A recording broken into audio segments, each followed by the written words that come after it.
Montana Territory, November 1885. The wind cut through the cemetery like a blade through flesh. Daniel Hartwell stood before a granite headstone, his hat clutched in weathered hands, his breath forming clouds in the frozen air. 2 years. Shh, 2 years since he'd buried Margaret Ann Hartwell, beloved wife and mother, taken at 27. 2 years since the earth had swallowed the only woman he'd ever loved. Behind him, the ranch spread across the valley like a broken promise. Silver pine, 500 acres of hard-won land, cattle that needed winter feed, fences that needed mending, and 5 children who needed a father he no longer knew how to be. Ezra Hawkins approached slowly, his boots crunching through frost-covered grass. At 55, the foreman had seen 3 generations of Hartwells work this land. He'd watched Daniel grow from boy to man, watched him build something worth keeping, and he'd watched him die inside when Maggie's heart stopped beating. "Dan," Ezra said quietly, "we need to talk." Daniel didn't turn. His eyes remained fixed on the dates carved into stone. Born 1858, died 1883. 25 years compressed into 2 numbers and a dash. Ezra moved beside him, following his gaze. She was a good woman. The best. She'd want you to keep living. Daniel's jaw tightened. "I am living." "No," Ezra said. "You're surviving. There's a difference." The older man pulled a leather ledger from his coat, opened it to a page filled with numbers that told their own kind of story. Red ink bleeding through columns like wounds that wouldn't close. $875, Ezra said. "I've got you safe with me. That's what we owe We won't Prescott get Bank, due in 90 days. Daniel's eyes finally moved from the grave to the ledger. The numbers swam before him, damning and absolute. "Lost 28 head last winter," Ezra continued. "That's $560 we didn't make. Cattle prices dropped after the drought. Used to get 25 per head. Now we're lucky to get 18. I know the numbers." "Do you?" Ezra's voice carried an edge now. "Because you haven't looked at these books in 6 months, haven't checked the fence lines, haven't negotiated with buyers. You're so busy dying with Maggie that you're taking this whole place down with you." Daniel's fist clenched around his hat. "What do you want me to say?" "I want you to look at your son." The words landed like a physical blow. Ezra gestured toward the ranch, where a small figure worked near the barn. Ben, 9 years old, dark hair like his mother, determined jaw like his father, and shoulders that carried weight no child should bear. "He's doing your job, Dan. A 9-year-old boy is running your ranch because you can't. He's teaching his brothers and sisters because you won't. He's bleeding his hands raw trying to hold this family together." Daniel watched his eldest son struggle with a horseshoe, the hammer too heavy, the technique all wrong. Everything Daniel should have taught him, everything Daniel's own father had passed down to him in this very spot, teaching him that a man's legacy wasn't measured in words, but in what he could build and teach and leave behind. "I don't know how," Daniel said, his voice breaking. "I don't know how to do this without her." Ezra's expression softened. "Then find someone who does." "What?" The foreman closed the ledger. "There's a broker in Laramie. Matches women out east with men out here. Widowers, mostly. Men who need help raising kids." Daniel's head snapped toward him.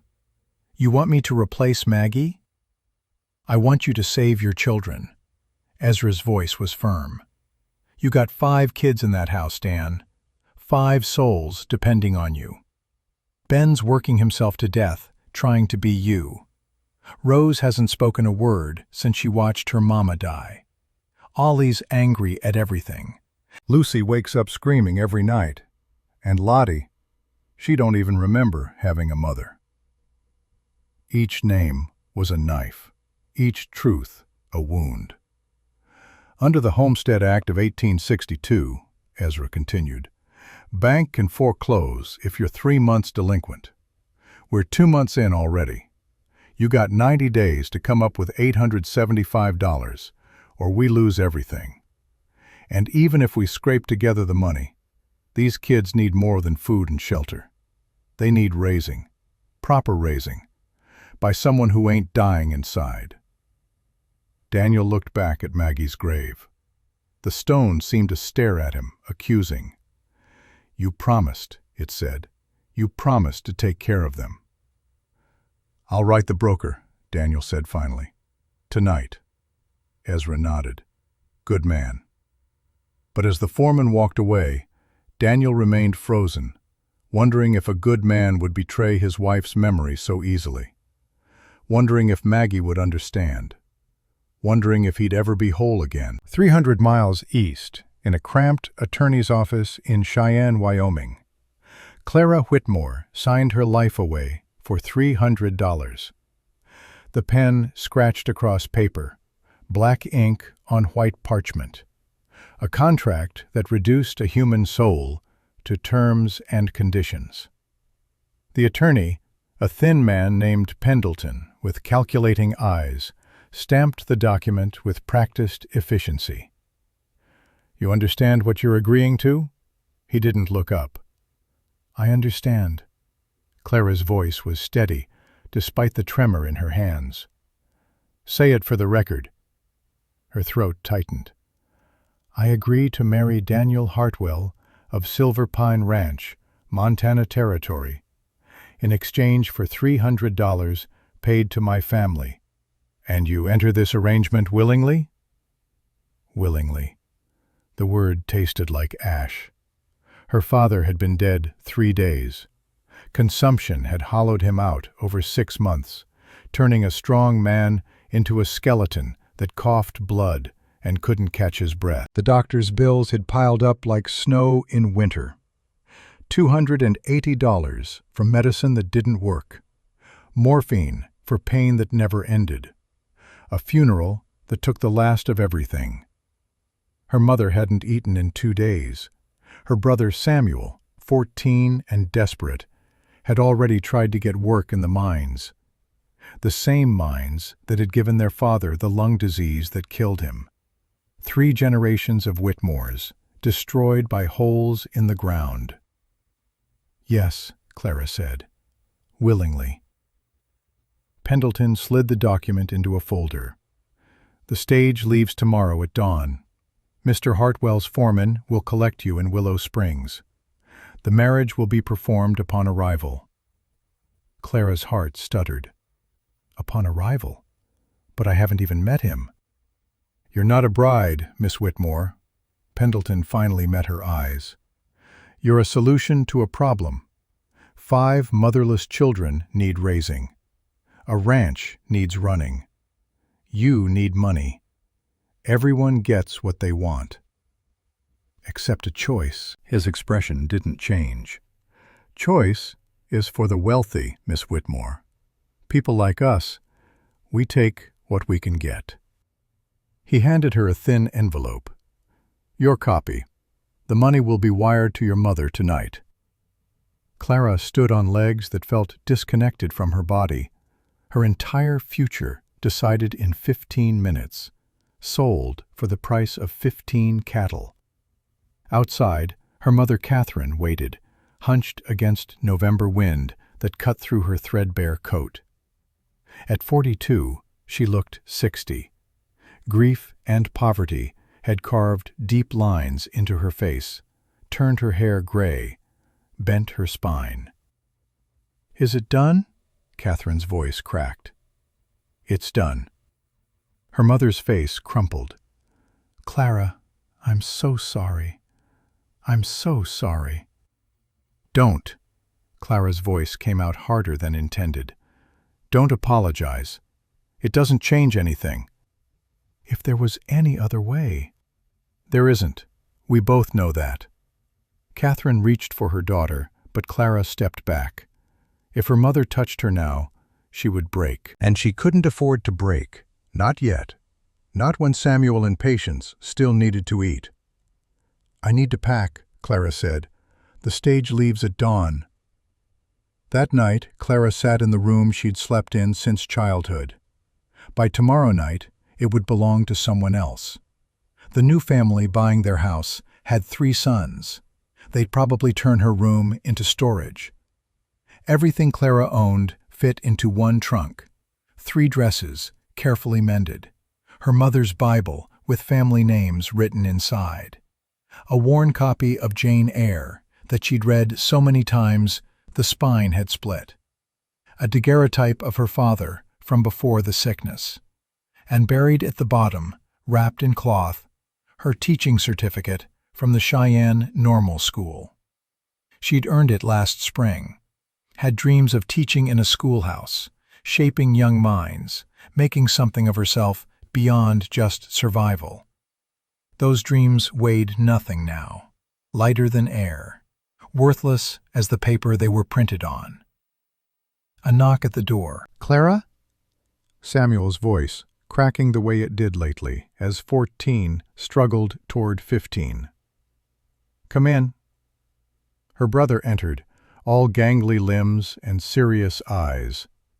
He'd grown 3 inches since summer, shot up like a weed, and his father's old clothes hung loose on his frame. "I heard what you did," he said. "You sold yourself. For us. I made an arrangement. It's the same thing." He crossed the room in 3 strides, grabbed her shoulders. "Clara, you can't do this. I'll work. I'll find something. The mines are hiring, and I'm strong enough." The mines killed Papa. That was different. He was already sick. "Samuel." She gripped his wrists, forced him to look at her. "Listen to me. You're 14.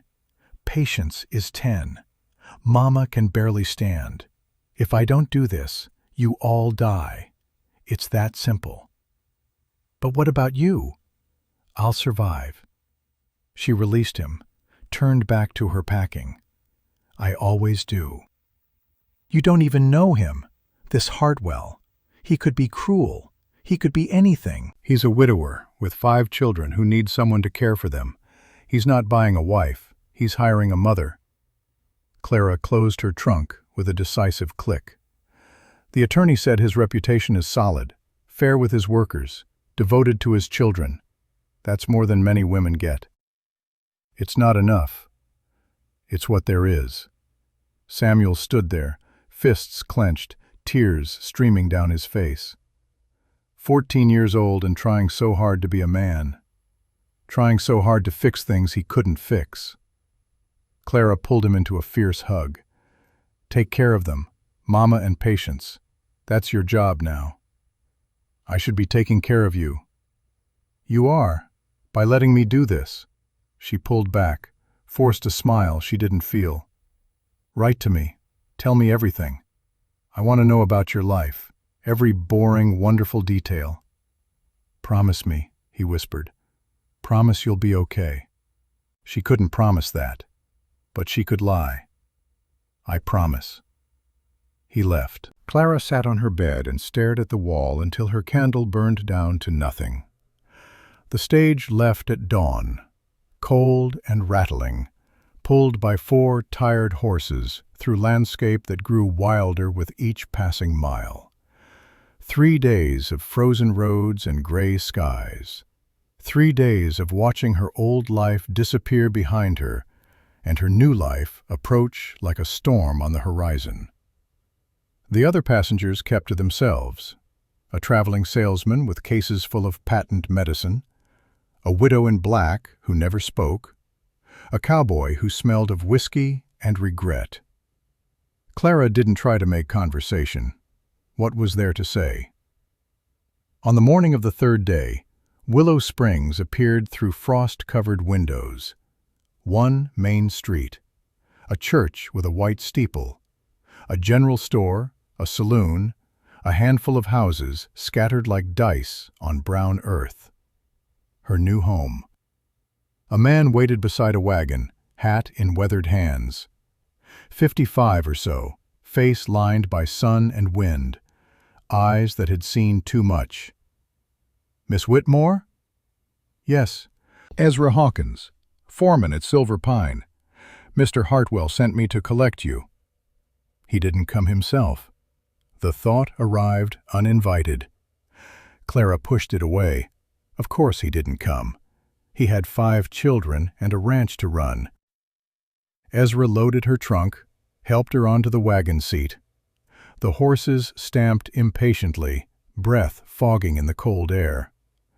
"Storm's coming," Ezra said, nodding toward dark clouds massing on the horizon. "First big one of the season. We best get moving." They rode in silence for several miles. The road wound through a valley flanked by mountains that looked like they could crush anything beneath them. Beautiful and terrible at once. Clara had never seen country like this. It looked like the edge of the world. "What are they like?" she asked finally. "The children." Ezra's hands tightened on the reins. His jaw worked as if chewing words he wasn't sure he should speak. "Ben's 9, he said finally. "Acts like he's 40. Been trying to run that household since his mama died. Works himself sick, trying to be the man his daddy can't be right now." Clara absorbed this. A 9-year-old carrying a ranch on his shoulders. Rose is 7, smart as a whip, used to ask questions about everything. But she don't talk now. Not since she watched her mama die right in front of her. Held Maggie's hand while the life bled out of her. The image formed unbidden. A 7-year-old girl watching her mother's eyes go empty, feeling the warmth leave her hand, understanding death before understanding life. Ollie's 5. Good boy, but angry. Breaks things, picks fights. I think he's trying to make someone see him. Lucy's 3, scared of everything. Scared her daddy's going to disappear like her mama did. And the baby? Ezra's expression softened. Lottie, 2.5, never knew her mama. Born the same day Maggie died. That child is the only light in that house, Miss Whitmore. The only thing keeping everybody from giving up completely. Clara's chest tightened. 5 wounded children, a broken father, a house full of ghosts. "What about him?" she asked. "Mr. Hartwell."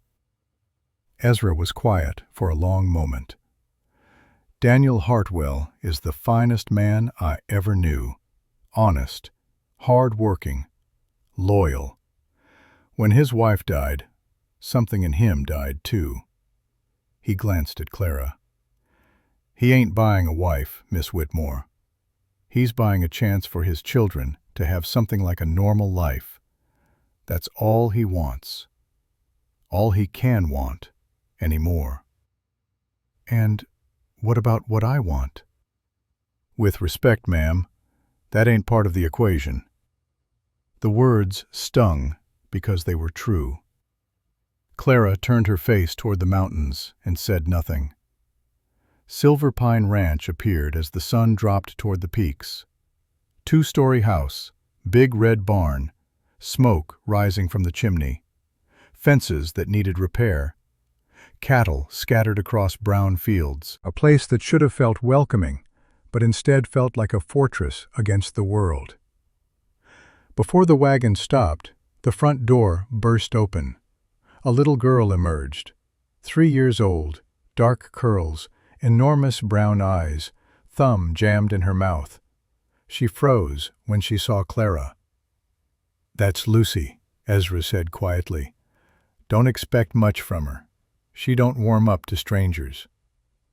Clara climbed down from the wagon, her legs aching from 3 days of travel. Her heart hammered against her ribs.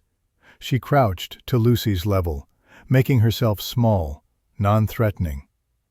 "Hello," Clara said softly. "I'm Clara." Lucy stared, didn't blink, didn't move, Then, slowly, hesitantly, she reached out and touched Clara's face. Small fingers traced her cheek, like she was checking if Clara was real. "Pretty," Lucy whispered. Then she grabbed Clara's hand and held on tight. From the doorway, a boy's voice cut through the moment. "That's Miss Whitmore." Clara looked up.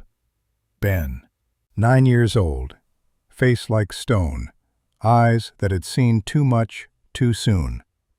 He stood with his arms crossed, protective and suspicious in equal measure. "I know why you're here," Ben said flatly. Papa explained. "Then you know more than I do." Something flickered in his expression. Surprise, maybe.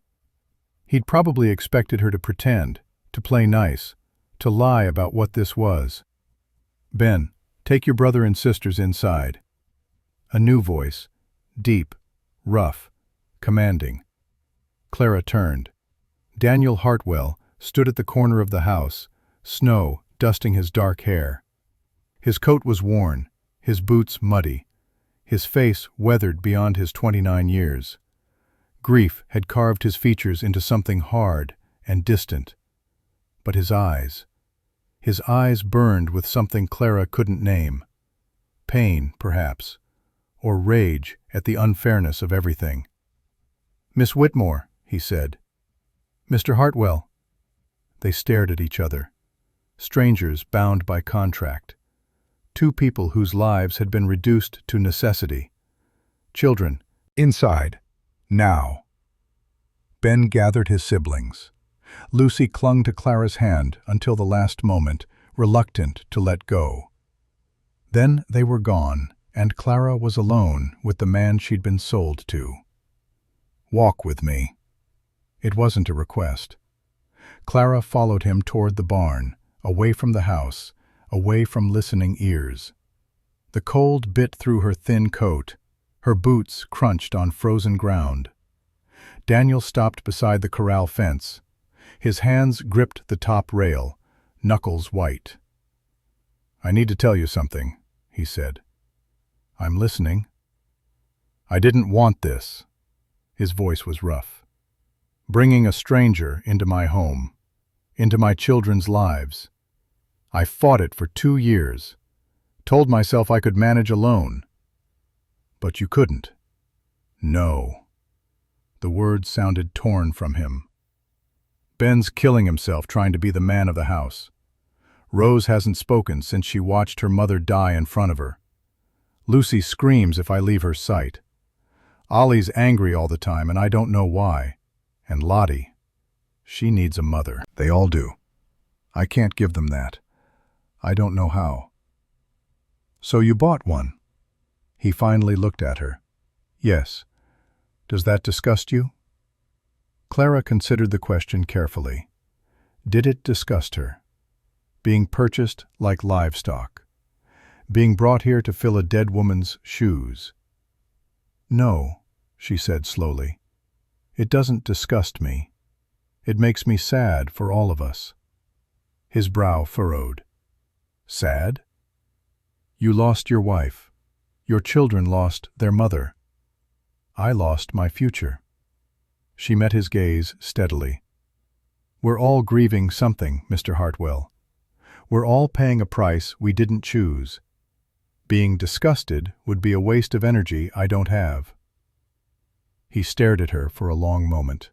Something shifted in his expression. Not warmth, exactly, but recognition. One survivor acknowledging another.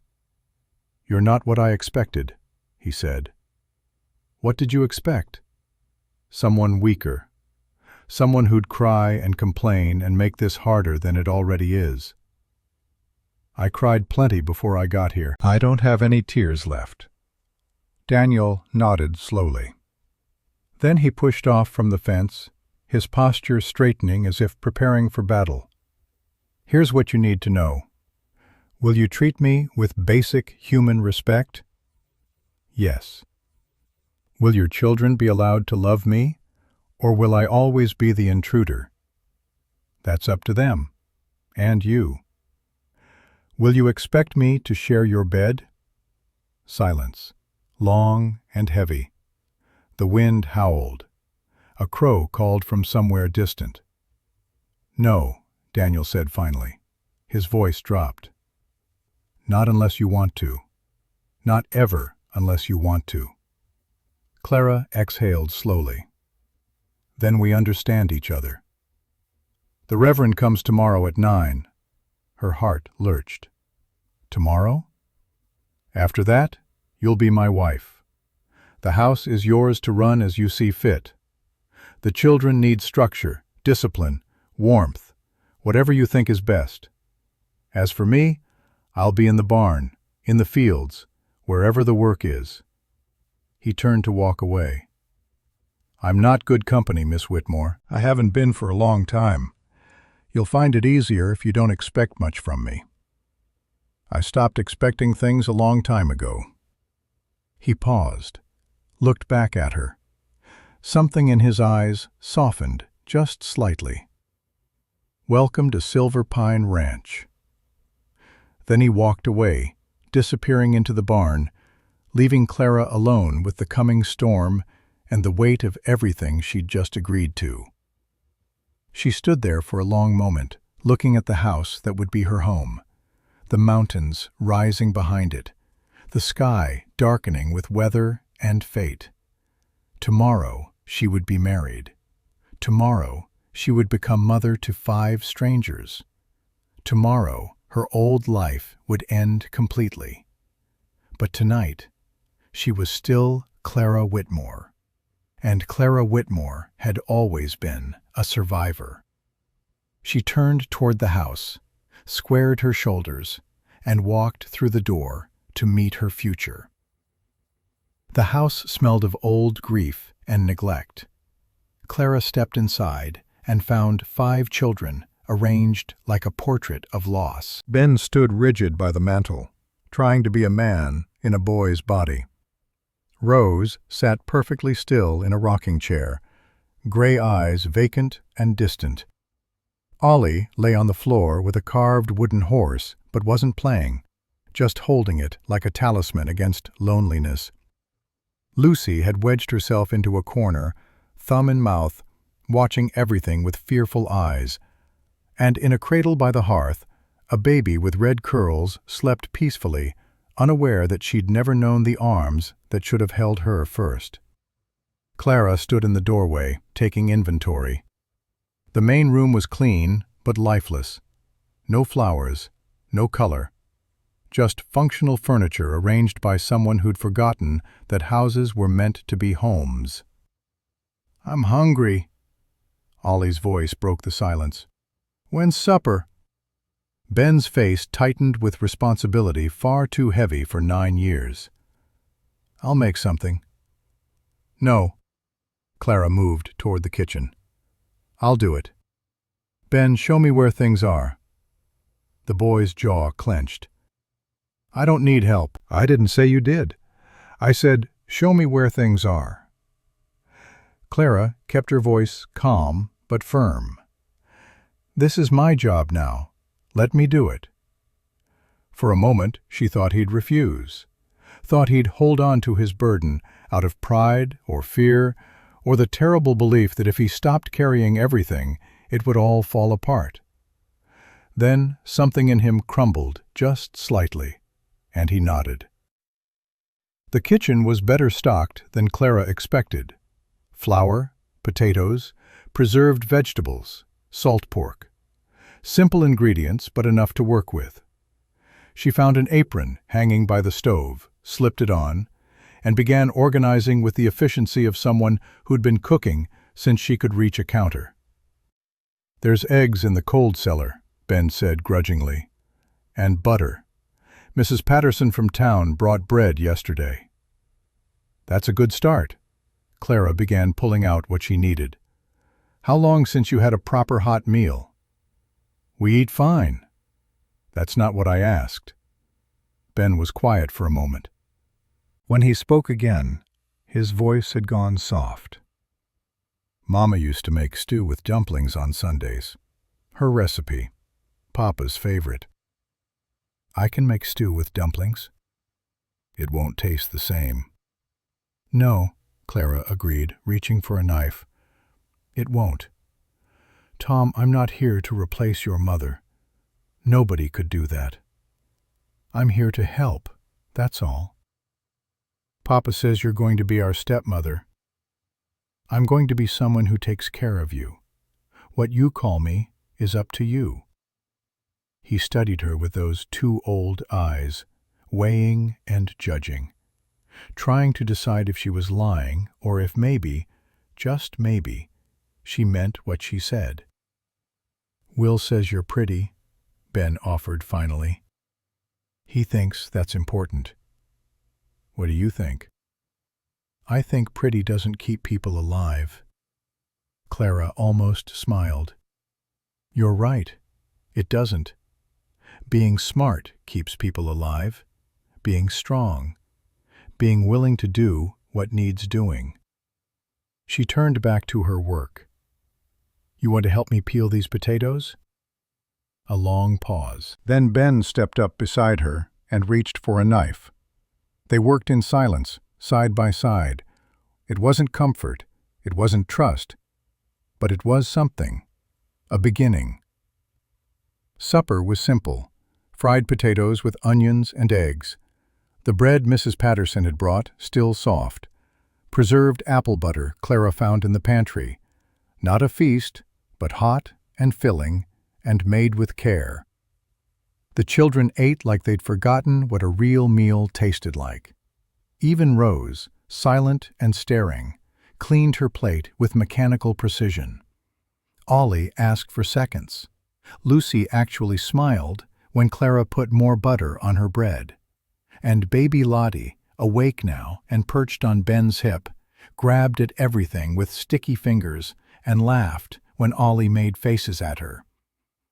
"Where's Papa?" Ollie asked, mouth full. "In the barn." Ben's voice was flat. "He always eats in the barn. I'll bring him a plate later." Clara made a mental note. A father who couldn't face his own table. Another problem to solve. Another wound to tend. After supper, she tackled the dishes while Ben put the younger ones to bed. Clara could hear him upstairs, his young voice reading a story, the creak of floorboards as he checked each room. 9 years old, playing parent. It wasn't right. None of this was right. The kitchen was clean when Daniel finally came in. Snow crusted his shoulders. His face was red from cold, his hands raw. He looked like a man who'd been working himself to exhaustion just to avoid thinking. "There's a plate warming for you," Clara said without looking up from wiping down the table. "Potatoes and eggs. Bread's on the counter." He stood in the doorway, uncertain, like he didn't know how to exist in his own house anymore. "You didn't have to," he said. "It's my job now, remember?" He moved to the stove, lifted the plate, stared at it like he'd forgotten what food was for. Like eating was just another chore to get through. "The children are fed and in bed," Clara continued. "Ben's reading to them. He's exhausted, Mr. Hartwell. That boy is running on nothing." Daniel's jaw tightened. "He likes to help. He thinks he has to. There's a difference. You've been here 3 hours, and you're already criticizing how I raise my children. I'm making an observation. Take it however you want." Clara wrung out her cloth and hung it to dry. She turned to face him fully. "Your son is 9 years old, and he's acting like he's responsible for this entire family. Your daughter hasn't spoken in months. Your other daughter is terrified you're going to disappear. Your youngest son is starving for attention, and your baby needs someone to love her." She crossed her arms. "Did I miss anything?" "You forgot to mention what a failure I am." "I wasn't going to say that. Weren't you?" They stared at each other across the kitchen. Two exhausted people at the end of impossible days. Two strangers trying to navigate grief and necessity and the terrible weight of other people's needs. "No," Clara said, her voice softening. "I was going to say you're surviving, and surviving is hard, and you shouldn't have to do it alone." Something in his expression cracked. Just slightly. Just enough. "The Reverend comes at 9, Daniel said quietly. "I know. After that, everything changes." "I know that too." He set down his plate, untouched, moved toward the door, stopped with his hand on the frame. "Miss Whitmore?" "Yes?" "Thank you for the honest conversation earlier. I know this isn't what either of us wanted, but I think maybe we can make it work, if we're both willing to try." He didn't wait for an answer, just walked out, leaving Clara alone in the kitchen with the dying fire and the weight of tomorrow pressing down on her shoulders. She climbed the stairs to the dead woman's room. The bedroom still smelled of lavender. Margaret Hartwell's things surrounded Clara like ghosts. A hairbrush on the dresser, with strands of red hair still caught in the bristles. A half-finished embroidery by the window, needle still threaded. A Bible on the nightstand, pages worn soft from daily reading. Clara lay in the dead woman's bed, staring at the ceiling. Through the wall, she heard a child crying, "Lucy." Then footsteps in the hall, Daniel's voice, low and soothing, murmuring comfort she couldn't quite hear. The crying gradually faded into sniffles, then silence. Tomorrow Clara would become Mrs. Daniel Hartwell, mother to 5 children who weren't hers, mistress of a house still haunted by its true mistress. Tomorrow her old life would end completely. But tonight, just for tonight, she let herself remember. Her father's laugh before the sickness took it. Her mother's lullabies. Samuel's terrible jokes. Patience's gap-toothed smile. The schoolhouse she'd dreamed of teaching in. The children she'd wanted to shape and guide. The life she'd planned so carefully, now gone like smoke on wind. Tomorrow she would be strong. Tomorrow she would face her new reality with courage and determination. But tonight, alone in a stranger's house, wearing a stranger's nightgown, surrounded by a stranger's memories, Clara Whitmore allowed herself one last luxury. She mourned. Dawn broke cold and clear. Clara woke to pale light streaming through frost-covered windows and the sound of children stirring downstairs. She dressed in her best dress, a simple gray wool that had belonged to her mother, brushed her hair until it shone, looked at herself in Maggie's mirror, and barely recognized the woman staring back. The Reverend arrived at 8, stamping snow off his boots. Reverend John Walsh was perhaps 58, with kind eyes and a voice that carried natural authority. He'd married Daniel and Maggie 10 years ago in this very house. Now he was here to perform a very different ceremony. "Miss Whitmore," he took her hand, his grip warm and steady. "I hope you understand what you're undertaking here." "I do, Reverend. These children have suffered greatly. They need stability, patience, love. I'll give them everything I can." He studied her face for a long moment, as if trying to read her soul. Then he nodded. "God works in mysterious ways. Perhaps he brought you here for reasons we cannot yet see." The children gathered in the main room, scrubbed and dressed in their Sunday clothes. Even baby Lottie was awake, perched on Ben's hip, gnawing on her fist. Someone had placed fresh pine branches on the mantel, their sharp scent cutting through the stale air of grief. Daniel stood by the window, his back to the room, wearing a dark suit that fit poorly.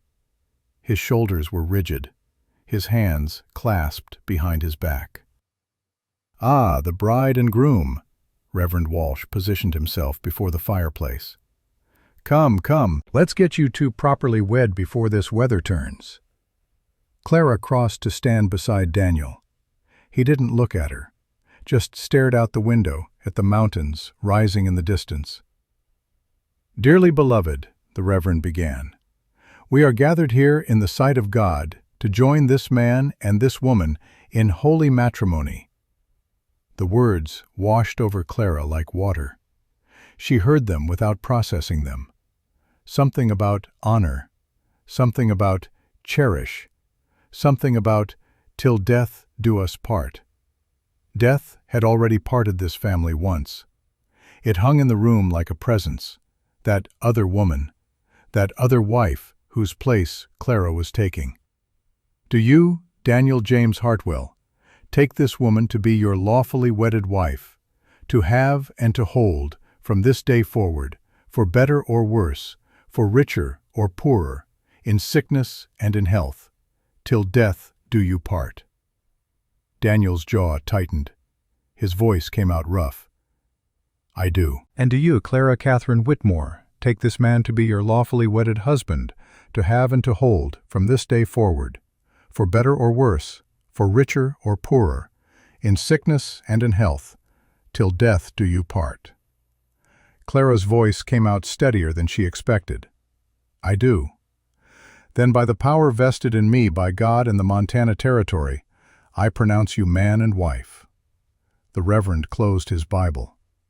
"You may kiss the bride." Silence. Daniel turned to face her for the first time that morning. His eyes were unreadable, dark and distant. He leaned forward, and for a terrible moment Clara thought he might actually kiss her properly. Instead, his lips brushed her cheek, quick, impersonal, done. "Congratulations, Mr. and Mrs. Hartwell," the Reverend said. "May God bless this union and bring peace to this household." Just like that, it was over. Clara Whitmore was gone. In her place stood Clara Hartwell, wife, stepmother, stranger in a strange land. The Reverend gathered his things quickly, clearly eager to be gone before the weather turned.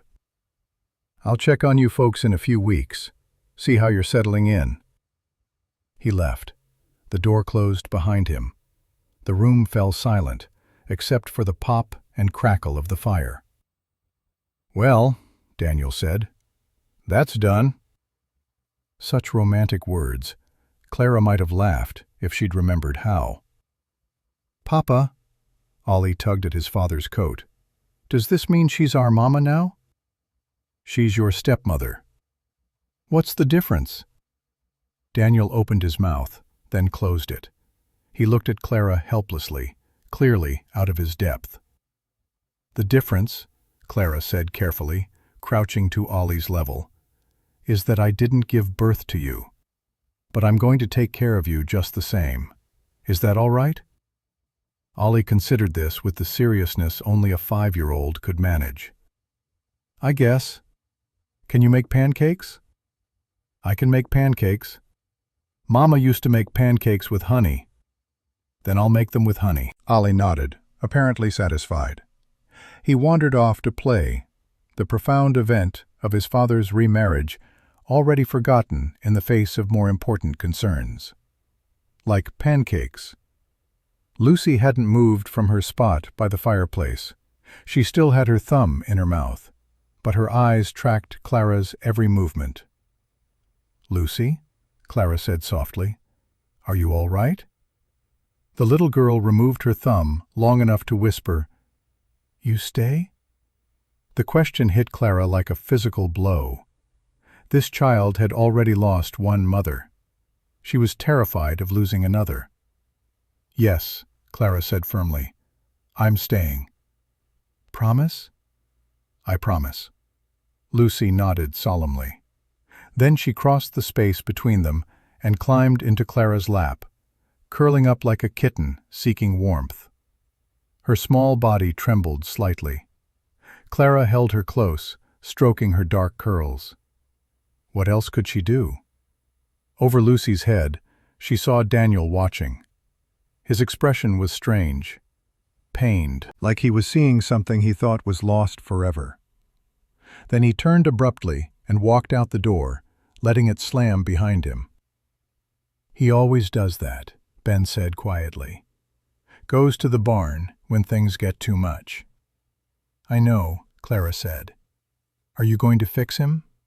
She looked at the boy, 9 years old, carrying the weight of the world, asking her to perform miracles.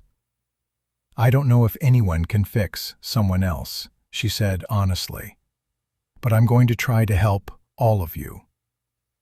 Ben's expression flickered. Doubt, hope, fear, all tangled together.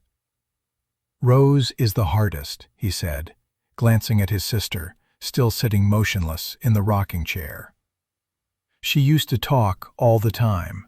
Now she just watches, like she's waiting for something terrible to happen." "What was she like before?" "Happy, loud. She asked questions about everything. Drove Mama crazy sometimes." Ben's voice cracked. "She was right there when Mama died. Held her hand, watched her stop breathing." Clara's chest tightened. 7 years old, watching your mother die, and no one could reach her after. "Papa tried," Ben continued. "The doctor tried. Reverend Walsh prayed over her. Nothing works. She's just gone, even though she's still here." Clara gently shifted Lucy off her lap. The little girl whimpered in protest, but allowed herself to be settled into a chair with a blanket. Then Clara crossed to where Rose sat. The girl didn't react, didn't look up, didn't acknowledge Clara's presence in any way. Clara sat down on the floor beside the rocking chair, not touching, not demanding, just present. "I'm not going to ask you to talk," Clara said softly. "I'm not going to try to fix you or pray over you or tell you everything's going to be all right. I'm just going to sit here with you. That's all." Nothing. No response. No flicker of awareness. But Clara noticed Rose's hand, resting on the arm of the chair, relaxed slightly. Just a fraction. Just enough. It was something. Outside, the wind began to pick up. Dark clouds rolled in from the mountains, moving fast. The temperature dropped 10 degrees in 10 minutes. Clara could feel it through the walls, the change in pressure that meant weather was coming. By afternoon, the storm hit. Clara had never seen snow like this. It came sideways, driven by wind that howled around the house like something alive and angry. Within an hour, the barn was invisible. Within 2, the world had disappeared entirely into a wall of white. "We're stuck," Ben announced, nose pressed to the window. "This could last days." "Then we'll manage," Clara said, already taking stock. She'd grown up in Wyoming. She knew what mountain storms could do. "Is there enough firewood?" "Enough for tonight. Papa usually brings more, but he's out there." Ben's voice went tight with worry. He went to check the cattle right before it hit. He might be trapped in the barn. Or frozen somewhere between the barn and the house. Clara pushed the thought away. "Show me where the woodpile is." "You can't go out in this." "I'm not going out. I just need to know where it is for when the storm breaks." Ben pointed through the window, though nothing was visible. "Side of the house under a tarp. Papa keeps it stocked." "Good. What about food?" "Root cellar's full. Mrs. Patterson brought supplies last week. There's preserved stuff in the pantry." Clara nodded. They would survive. The question was whether they'd do more than survive. "All right," she said, making her voice confident and calm. "Here's what's going to happen. Ben, I need you to check the fire every hour. Make sure it doesn't get too low. Ollie, your job is to keep your sisters entertained. Can you do that?" Ollie puffed up importantly. "I can do that." "Good. Lucy, I need you to help me with baby Lottie. Can you hand me things when I ask?" Lucy nodded, thumb still firmly in mouth. "And Rose," Clara paused. "Your Rose? I'm going to put you in charge of watching for breaks in the storm. If you see the snow letting up even a little, you come tell me, all right?" No verbal response, but Rose's head turned slightly toward the window. She was listening. Clara headed for the kitchen. There was bread to bake, soup to make, a household to run.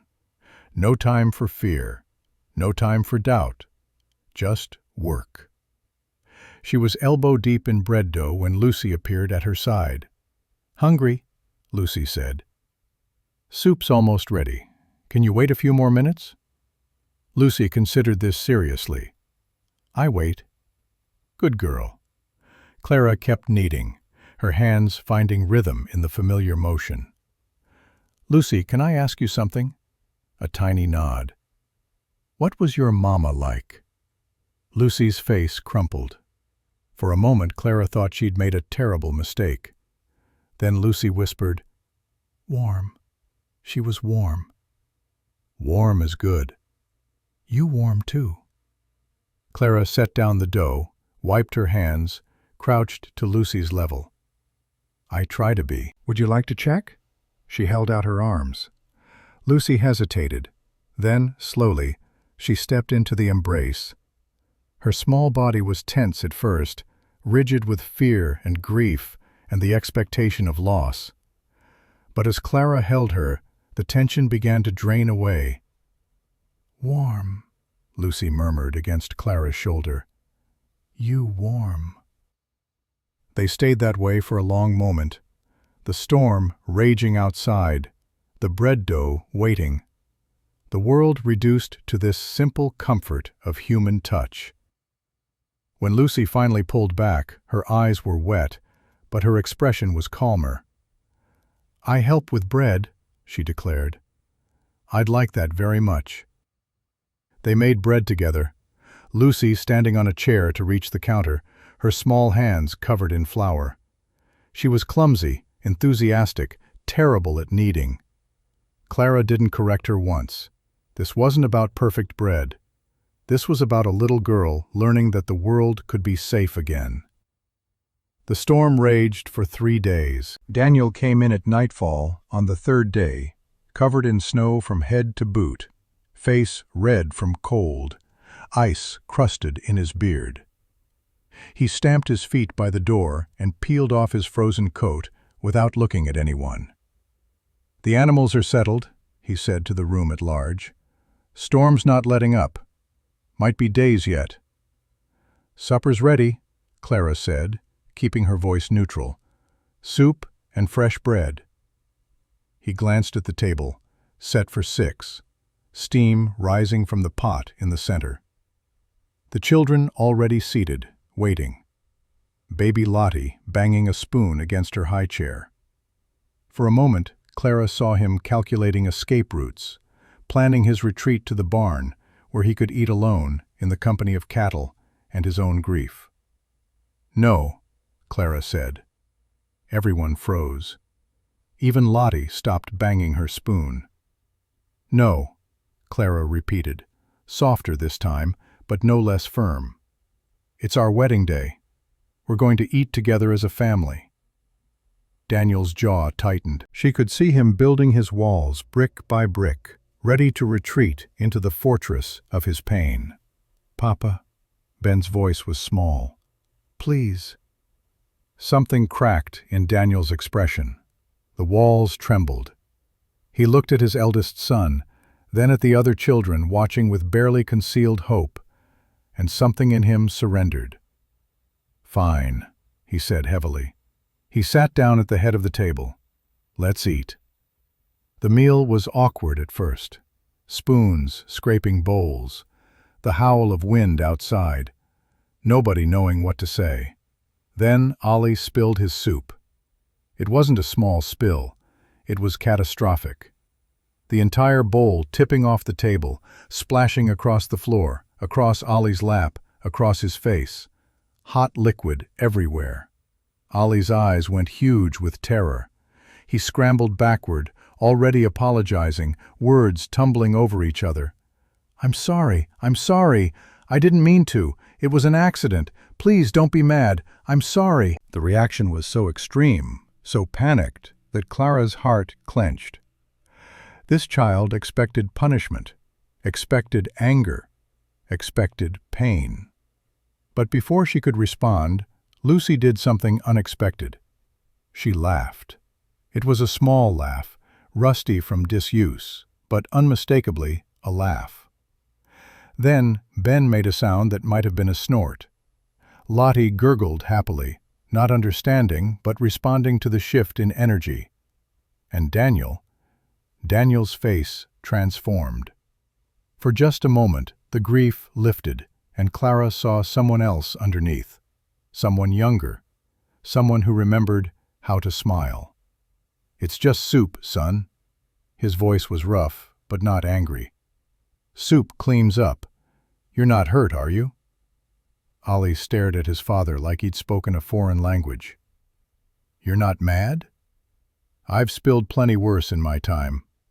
Daniel's mouth twitched. "Once dropped an entire bucket of milk on your grandmother's best rug. She didn't speak to me for 3 days. Ben actually laughed. "You never told us that." Some things a man doesn't advertise. Clara watched this exchange with wonder. The ice was cracking. Slowly, painfully, but cracking. Daniel was remembering he had children who needed more than food and shelter, who needed a father. She cleaned up the spill while conversation continued, fragments of memories surfacing like treasures pulled from deep water. The time Ben got lost in the cornfield. The time Rose tried to teach the chickens to sing. The time Lucy ate an entire pie and got sick for 2 days. Stories about Maggie wove through the others, natural and painful and necessary. She was present at this table, even in her absence. Maybe that was how it had to be. "Rose talked to the chickens?" Clara asked, settling back into her seat. "All the time." Daniel's voice was distant, but not closed. She had names for each one, made up elaborate stories about their lives. Chicken politics, she called it. Clara looked at Rose, who hadn't touched her soup, but was watching the conversation with something almost like interest. "That sounds like a lot of responsibility," Clara said directly to her. "Keeping track of all that chicken drama." No response. But Rose's eyes met Clara's briefly before dropping away. Contact. Connection. Progress. After supper, Daniel put the children to bed himself. Clara could hear him upstairs, his low voice reading stories, the creak of floorboards as he checked each room. He was a good father, she realized. Damaged and distant and drowning, but good. The love was there, buried under layers of grief. It just needed excavating. She was drying the last pot when he came back down. "They're settled," he said, standing in the doorway. "Ben's reading to Lottie. The others are in their rooms." "Good." Silence stretched between them. The storm raged outside, but inside was worse somehow. This thick, uncomfortable awareness of their new relationship. Husband and wife in name, strangers in truth. "I should check the fire in the barn," Daniel said. "Sit down." He blinked. "What?" "Sit down. We need to talk." He hesitated, then lowered himself into a chair at the table. Clara sat across from him, hands folded, gathering her thoughts. "I need to understand some things," she said, "about this family, about how things have been working." "What kind of things?" "Why was Ollie so terrified when he spilled his soup? He acted like he expected to be beaten." Daniel flinched. "I've never hit my children." "I didn't say you had, but something made him afraid." "What?" A long pause. Daniel's hands clenched on the table, knuckles white. "After Maggie died," he said finally, voice low, "I wasn't myself for months. I barely functioned. The children, they took care of themselves mostly. Ben did what he could, but he was only 7.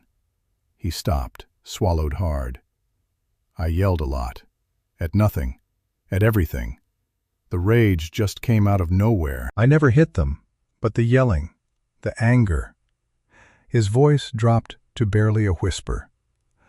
I know I scared them. I know I made things worse. Have you apologized? What? Have you told them you're sorry? That it wasn't their fault? That you were grieving and handled it badly? Daniel stared at her like she'd suggested he fly to the moon. They're children. They don't need to hear about my failures. They're living with your failures every day. Clara kept her voice steady, not accusatory. Ollie flinches when anyone raises their voice.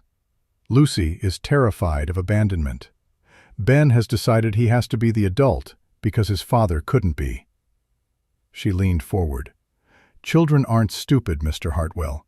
They see everything. They understand more than we give them credit for. And right now, they're carrying guilt that belongs to you.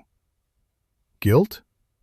They think they did something wrong, something to make you pull away, something to make you stop being their father. Clara held his gaze. You need to talk to them. Really talk. Tell them the truth about why you've been absent. Let them know it wasn't their fault. I don't know how. Then learn, because that's what parents do.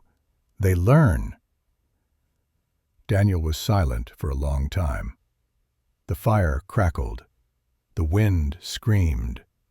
The house groaned under the weight of snow and sorrow.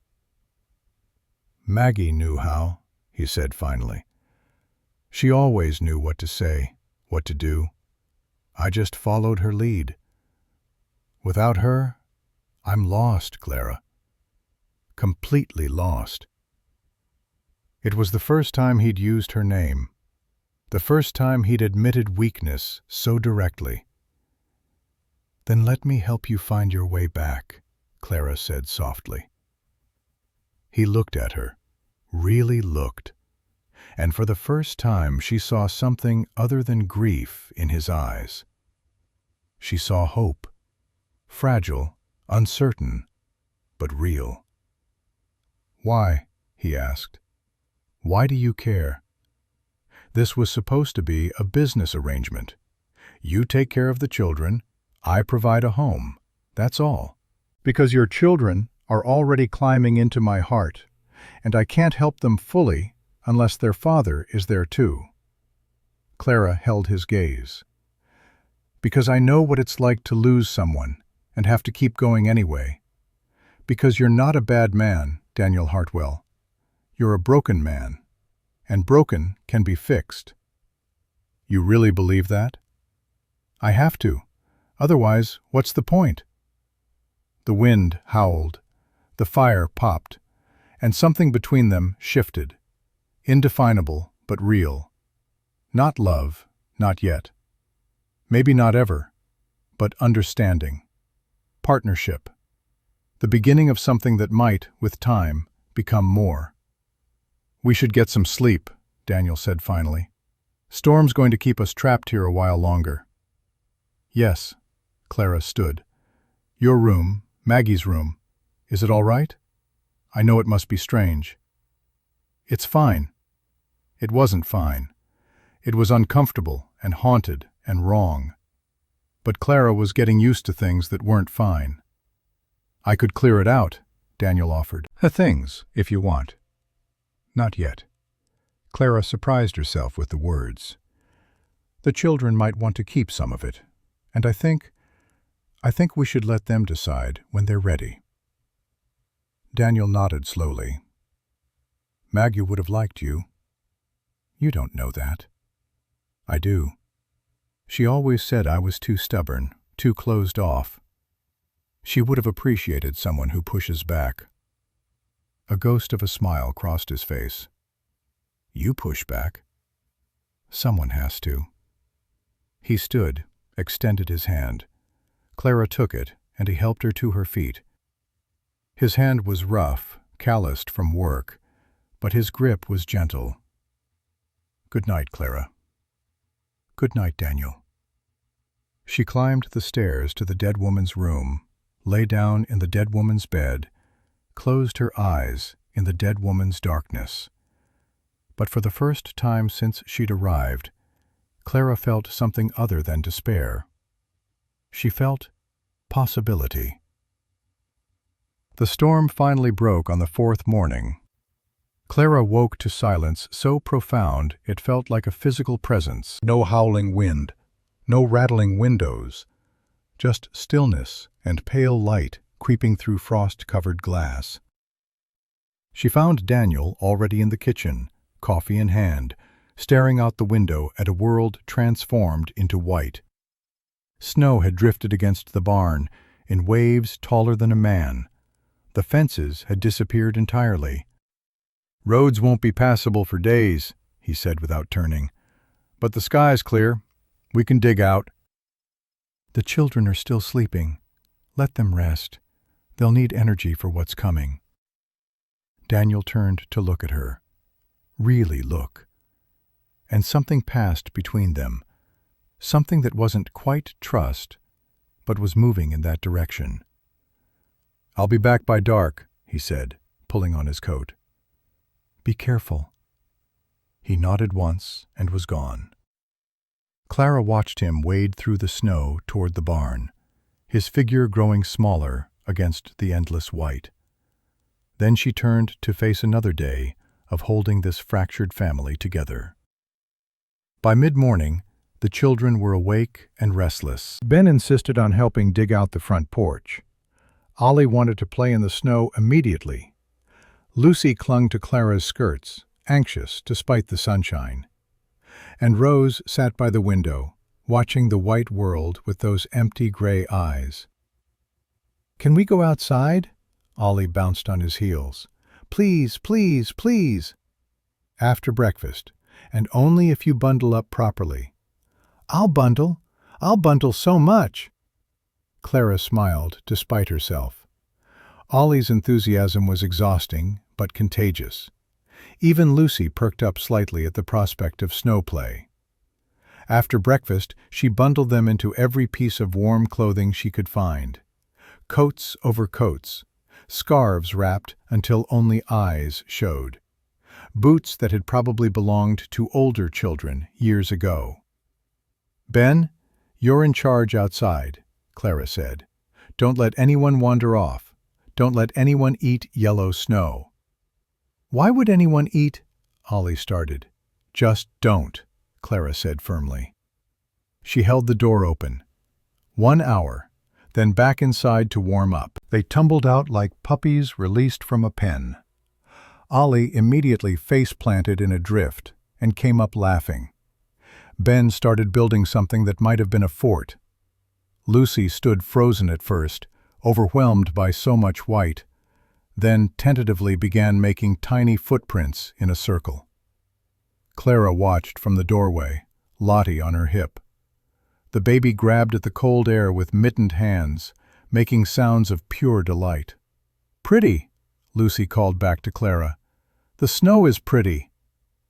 "It is," Clara agreed. Movement at the edge of her vision. Rose, still inside, had pressed her palm against the window glass. Her breath fogged the pane, and Clara watched her trace a shape in the condensation. A heart. Then she wiped it away and retreated to her rocking chair. Clara's chest tightened. Somewhere inside that silent child, feeling still existed. Trapped, maybe, locked away, but present. "One step at a time," she murmured to Lottie. "We'll find our way in." That afternoon, while the children played and Daniel worked in the barn, Clara began exploring the house more thoroughly. In the room that had been Maggie's sewing space, she found trunks full of fabric, half-finished projects, patterns carefully saved. And at the bottom of one trunk, wrapped in muslin, she found a letter. The paper was yellowed, the ink faded, but the words were clear, dated 2 days before Lottie's birth, 2 days before Maggie died. "My dearest Daniel, If you are reading this, then I am gone, and our daughter has arrived. I pray she is healthy and strong.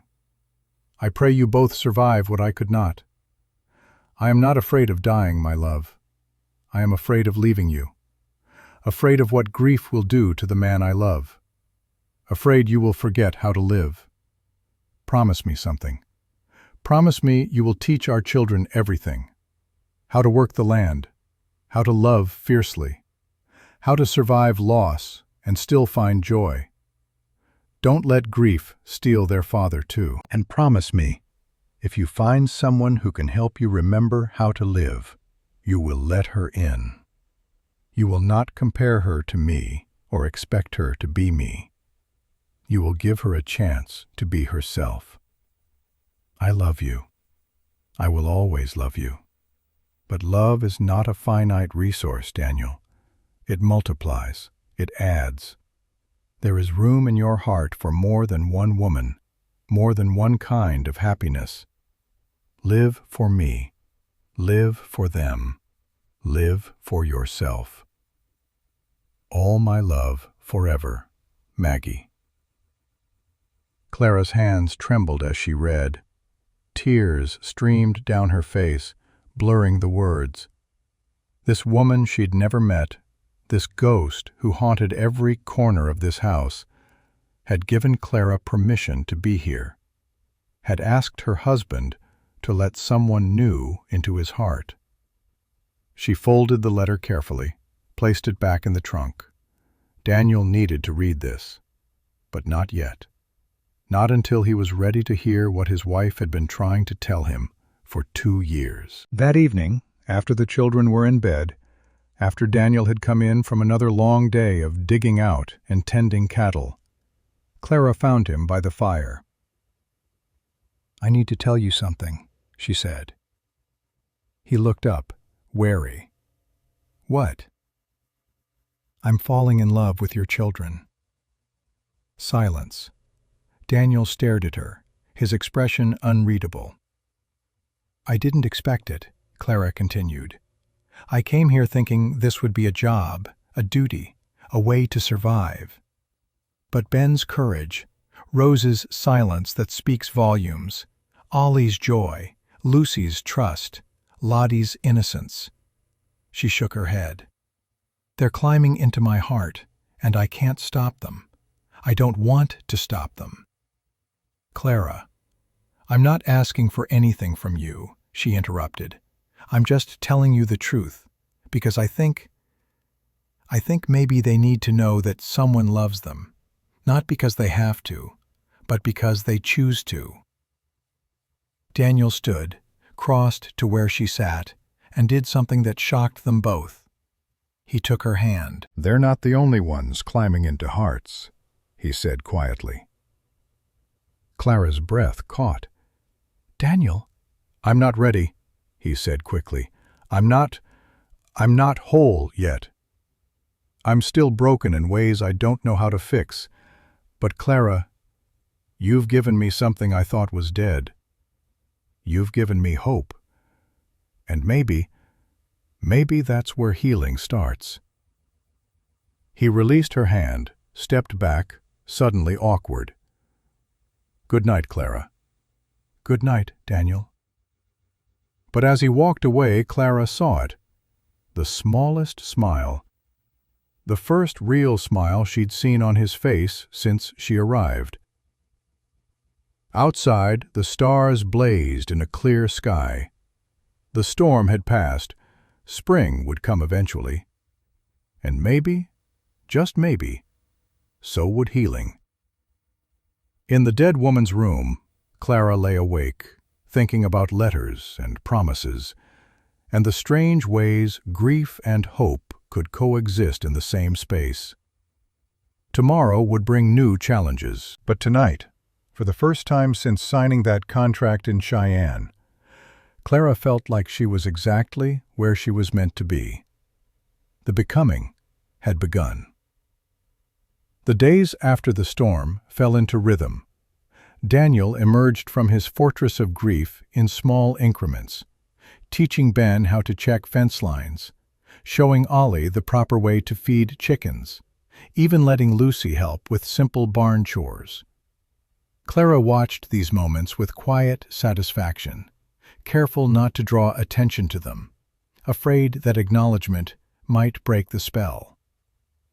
But underneath the surface piece, trouble was brewing. Ezra arrived on a gray morning 2 weeks after the wedding, his face grim. He and Daniel closeted themselves in the barn for an hour. When they emerged, Daniel's jaw was set in a way Clara had come to recognize. Bad news, the kind that threatened everything. That evening, after the children were asleep, Daniel sat at the kitchen table with the ledger spread before him. Clara poured coffee and waited. "Judge Crawford is coming next week," Daniel said finally. "There's been a challenge to our land deed." Clara's hand stilled on the coffee pot. "What kind of challenge?" "Bill Prescott from the bank claims there's a clerical error in the filing. Wrong section number on the original homestead claim." Daniel's finger traced the numbers in the ledger, following a trail of debt and desperation. Under Montana territorial law, if the deed has errors and someone challenges it, we have to prove continuous habitation for 5 years. Birth records, tax receipts, witness testimony. "You've been here longer than 5 years." "I have. Maggie and I homesteaded this land in '75. That's 10 years. His voice went hard. "But Bill Prescott is claiming we abandoned the property. Says a man who sleeps in his barn instead of his house has given up his claim to be master of it." The words hit like a fist. Clara sat down heavily. "That's absurd. You never abandoned anything. You were grieving." "Grief doesn't matter to the law." Daniel closed the ledger with controlled violence. "Prescott wants this land. Silver Pine sits on the water source that feeds 3 ranches downstream, including his. With the drought these past years, water means survival. He's been buying up properties all over the valley. We're the last holdout." "So what do we do?" Daniel looked at her, something flickering in his expression. Surprise, maybe, that she'd said we instead of you. "We gather evidence," he said. "Every receipt, every document, every piece of paper that proves this land is ours. And we pray Judge Crawford is more interested in justice than politics." The next morning, Clara joined Daniel and Ezra in the search. They combed through trunks in the attic, boxes in the barn, every corner where documents might hide. Birth certificates for all 5 children, each one listing Silver Pine Ranch as place of birth. Tax receipts going back 9 years. Marriage certificate for Daniel and Maggie. Ceremony performed right here in this house. But as they worked, Clara began to notice something else. Threads of a story she hadn't known. "Ezra," she said, holding up a faded photograph. "Who is this?" The old foreman took it, his expression softening. "That's Bill Prescott's father, Jacob.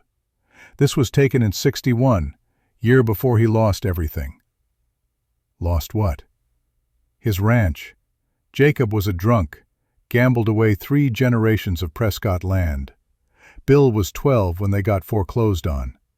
Watched the bank auction off his home, his father's legacy, everything." Ezra handed the photo back. "Bill built his empire from nothing, clawed his way up from farmhand to owner of half the valley. But he's obsessed with never losing land again. Not 1 acre, not 1 inch." Clara studied the photograph. A different angle on the villain. Not evil, just desperate. Just another man trying to save his family the only way he knew how. "He's fighting for survival, same as we are," she said quietly. "Doesn't make it right," Daniel said. "No, but it makes it understandable." That afternoon, a visitor arrived. Clara was in the kitchen when she heard horses. Through the window, she saw a woman dismounting, elegant, despite the mud and cold.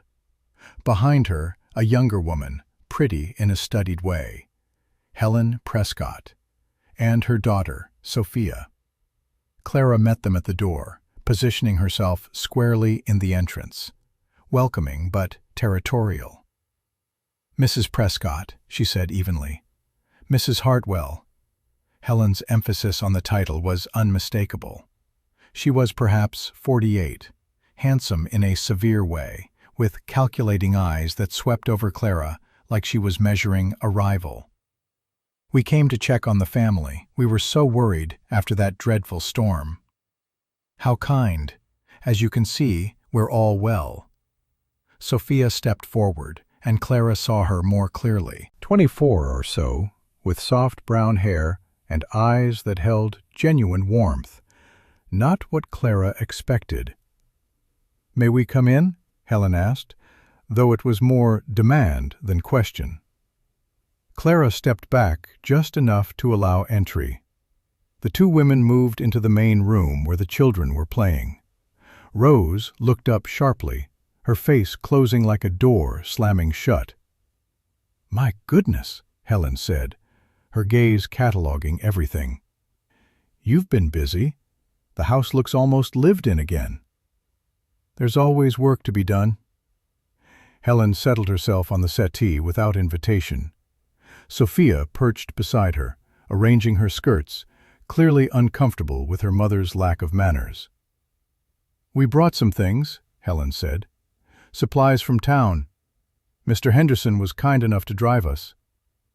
A man appeared in the doorway, arms full of packages. Round-faced, nervous-eyed. He deposited them in the kitchen and retreated quickly, clearly eager to escape. "Thank you for the supplies," Clara said. "It's the least we could do." Helen leaned forward slightly. "You're younger than I expected, Mrs. Hartwell. 19, isn't it?" "Just." "A child yourself, really. Taking on 5 children, a failing ranch, a man like Daniel." Helen's laugh was brittle. "I'm sure you'll do your best, dear, though experience does count for something in these matters." "I'll manage." "Will you?" Helen's tone turned conspiratorial. "Do you know anything about ranching, Mrs. Hartwell? About water rights or breeding schedules? About managing books or negotiating with buyers?" "I know how to learn." "Learning takes time. Time this ranch might not have." Helen's mask slipped slightly. "The truth is, this family needed more than a nursemaid. They needed someone who understood this life, someone who could truly partner with Daniel." "Someone like your daughter, you mean?" The directness seemed to throw Helen off balance. Sophia's face flushed pink. "Sophia would have been an excellent choice," Helen said stiffly. "She grew up on a ranch. She knows this territory, these people. She could have helped Daniel in ways you simply cannot." "But Daniel didn't choose Sophia. He chose me." "He chose money." Helen's veneer cracked. "Let's not pretend otherwise. He needed funds, and you were available. That's not a marriage. That's a transaction." "You're right," Clara said, keeping her voice steady. "It was a transaction. I'm not pretending otherwise. But I'm here now, and I intend to be worthy of this family, whether you approve or not." Helen's eyes narrowed. "You have spirit. I'll give you that. But spirit doesn't run a ranch, child. And it doesn't keep a man warm at night." "Mrs. Prescott." Clara's voice dropped to ice. "I think you should leave. The children don't need to hear this conversation, and frankly, neither do I. Thank you for the supplies. Please give Mr. Henderson my regards." She moved to the door, holding it open. The invitation to leave couldn't have been clearer. Helen rose slowly, face mottled with anger and something that might have been respect. "You're making a mistake," she said, "alienating the people who could help you." "I'll take my chances." "Come, Sophia." But Sophia remained seated, looking at Clara with an expression that was hard to read. Then she spoke for the first time, her voice soft. "I'm sorry," Sophia said, "for my mother's rudeness, and for everything." "Sophia," Helen snapped. The younger woman stood, moved toward the door, but paused beside Clara. "I did love him," she whispered. "I still do, but I can see he was never going to love me back. Not the way he loved Maggie. Not the way he's beginning to look at you." Then she was gone, following her mother out into the cold. Clara closed the door and leaned against it, letting out a breath she hadn't realized she was holding. "She's mean," a small voice said. Clara looked down. Lucy was staring up at her with fierce eyes. "Some people are unhappy, and it makes them mean," Clara said gently. "I don't like her." "You don't have to like her. You just have to be polite." "You weren't polite. You told her to leave." "Sometimes being polite means knowing when to end a conversation." Clara crouched to Lucy's level. "Did what she said bother you? About your papa and your mama?" Lucy's lower lip trembled. "She said you can't replace Mama." "She's right. I can't. I would never try to." Clara brushed a curl from Lucy's face. "But I'm here now. I'm your— What am I to you, Lucy?" The little girl thought seriously. "You're our Clara." "I'm your Clara. That's what I am. Not a replacement. Just something new. Something different." "I like Clara." "I like Lucy, too." From the corner came a sound that made Clara's heart stop. A small noise, barely audible, more like a breath than a laugh. But Rose had laughed. Clara's eyes snapped to the rocking chair. Rose's face immediately went blank, shutters slamming down. But it had happened. Sound had escaped from that silent prison. Clara didn't mention it, didn't draw attention, just continued her conversation with Lucy as if nothing extraordinary had occurred. But inside, hope bloomed fierce and bright. That evening, Clara was cooking dinner when it happened. She'd been humming without realizing it, an old lullaby her mother used to sing. The kitchen was warm, filled with the smell of stew and baking bread. The children were scattered through the house. Daniel was still in the barn, and for a moment, everything felt almost normal. Then Clara began singing the words softly. "Hush, little baby. Don't say a word. Mama's gonna buy you a mockingbird." Behind her, barely audible, a second voice joined in. "And if that mockingbird don't sing—" Clara's hand stilled on the spoon, her breath caught. But she didn't turn, didn't stop, just kept singing. "Mama's gonna buy you a diamond ring." Rose's voice was rusty, uncertain, trembling like a bird learning to fly. But it was there, real and present and alive. They sang together through the whole lullaby. Clara at the stove, Rose at the window, both pretending this was normal, ordinary, not a miracle unfolding in a Montana kitchen. When the song ended, silence returned. Clara finally turned slowly, afraid any sudden movement might break the spell. Rose was crying, silent tears streaming down her face, shoulders shaking. Clara crossed the room, knelt beside her. "Hi, Rose." "Hi." The word was barely a whisper. "I'm glad you're back." Rose's lower lip trembled. "I was scared." "I know, sweetheart. It's okay to be scared." "Mama died." The words came out broken, jagged with 2.5 years of pain. "I couldn't stop it. I held her hand and she died anyway." "That wasn't your fault. There was nothing anyone could do." Rose's small body began to shake. Clara gathered her close, held her, while 2.5 years of grief finally found release. "I miss her," Rose sobbed. I miss her so much." I know you do." I was afraid if I talked I'd forget her voice, so I stopped talking so I could still hear her in my head. Clara's heart shattered into 1,000 pieces. This child, this brave, broken, brilliant child. "You won't forget her," Clara whispered. "She's part of you. She always will be. Talking won't change that. Nothing will change that." Rose cried until she had no tears left. Clara held her through all of it, rocking gently, murmuring comfort, feeling this small body release poison that had been festering for too long. When it was over, Rose pulled back. Her face was blotchy, her eyes swollen, but something in her expression had changed. Lightened. "Clara?" "Yes, sweetheart." "Can you teach me that song? All the words? Mama used to sing it, but I forgot some parts." "I'll teach you every song I know." Rose almost smiled. "Okay." The door opened.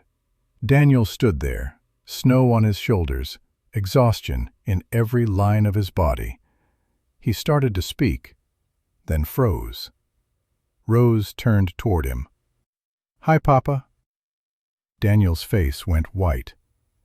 He stared at his daughter like he was seeing a ghost. His mouth opened, but no sound came out. "I talked to Clara today," Rose continued, her voice growing stronger with each word. "We sang a song together, the one Mama used to sing." Daniel dropped to his knees right there in the doorway, snow still on his boots, cold air rushing into the house. He pulled his daughter into his arms and held on like he'd never let go. Over his shoulder, Rose's eyes found Clara's. "Thank you," she mouthed. Clara nodded, tears streaming down her own face. In the doorway to the kitchen, Ben watched with shining eyes. Ollie was bouncing with excitement. Lucy had appeared from somewhere, thumb firmly in mouth, but smiling around it. And baby Lottie, blissfully unaware of the magnitude of the moment, threw a wooden block and laughed. This family, this broken, healing, impossible family. Clara hadn't chosen them. They hadn't chosen her. But somehow, against all odds, they were becoming something real. That night, after the children were finally settled, after Rose had been tucked in with promises of more songs tomorrow, after Ben had stopped smiling long enough to fall asleep, Daniel found Clara on the porch. "Thank you," he said simply. "I didn't do anything. She was ready." "You made her feel safe enough to be ready. That's everything." They stood side by side, looking at stars scattered across winter sky. The cold bit at their faces, but neither moved to go inside. "Helen Prescott came by today," Clara said. Daniel's jaw tightened. "I heard." "I told her to leave." "Good." "She said some things about Sophia, about what this family needed." "Clara, I'm not finished." She turned to face him. "She said you chose money, not a wife. She's not entirely wrong. But Daniel, what we started as doesn't have to define what we become. People can surprise each other. People can grow." He looked at her for a long moment. "You're remarkable. You know that? I'm practical. You're remarkable and practical. It's a terrifying combination." He almost smiled. "Helen Prescott never stood a chance." "Neither did you, apparently." This time he did smile. A real smile. And Clara realized with a start that she'd grown to love that smile, rare as it was. "The judge comes in 2 days," Daniel said, the smile fading. "The hearing about the land. We'll face it together.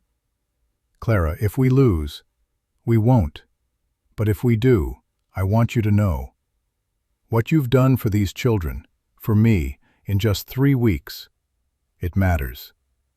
Whatever happens with the land, with the ranch, it matters. She took his hand. His rough, calloused, capable hand. We're not losing this place. Maggie built this ranch with you. Your children were born here. Rose found her voice here. This land is yours, Daniel, and I'll be damned if I let some banker take it away. He squeezed her hand, didn't let go. Above them, stars wheeled in their ancient dance. Inside, 5 children slept safe and warm. And on the porch, 2 people who'd started as strangers stood together, learning what it meant to be partners. Tomorrow would bring the fight of their lives, but tonight they had this, each other, hope, and a little girl who'd finally learned to sing again. It was enough. Judge Thomas Crawford arrived in Willow Springs on a cold Tuesday morning, his black robes making him look like a crow perched on the bench of the makeshift courtroom. The general store had been cleared of goods, rough wooden chairs arranged in rows, a table set up front for documents and testimony. Half the town had turned out to watch. Land disputes were better than theater in Montana territory. Clara sat in the front row beside Daniel, her hands folded tightly in her lap. Behind them, Ezra sat with the children. Ben held Lottie, his young face set in grim determination. Rose gripped Clara's shawl, fingers white-knuckled. Even Ollie was quiet, sensing the weight of what was happening. Across the aisle, Bill Prescott sat ramrod straight, his attorney beside him shuffling papers with practiced efficiency. Helen Prescott sat behind her husband, face carefully neutral, but her eyes kept darting to Daniel with something that looked almost like regret. Judge Crawford banged his gavel. 65 years old, with white hair and eyes that had seen every kind of human weakness and strength, he commanded the room without effort. We are here to address the matter of a challenge to the land deed of Silver Pine Ranch, currently held by Daniel James Hartwell. Mr. Prescott, your attorney may present the case. The attorney stood, a thin man with wire spectacles and a voice like oil on water. Your Honor, the deed filed for Silver Pine Ranch in 1875 contains a clerical error. The section number listed is 23. The actual property occupies Section 32. Under territorial law, an improper deed filing can be challenged and requires proof of continuous habitation for 5 years minimum. He placed a document on the judge's table. Furthermore, we have testimony that Mr. Hartwell abandoned the property. For the past 6 months, he has resided not in the main house, but in the barn, effectively ceding his claim as master of the homestead. A murmur rippled through the crowd. Clara felt Daniel tense beside her. Additionally, the attorney continued, Mr. Hartwell has failed to maintain proper management of the property. Cattle losses, unpaid debts, deteriorating infrastructure. This is not a man actively homesteading. This is a man who has given up his claim through neglect. Judge Crawford's face revealed nothing. Mr. Hartwell, do you have representation? Daniel stood. Clara's heart sank.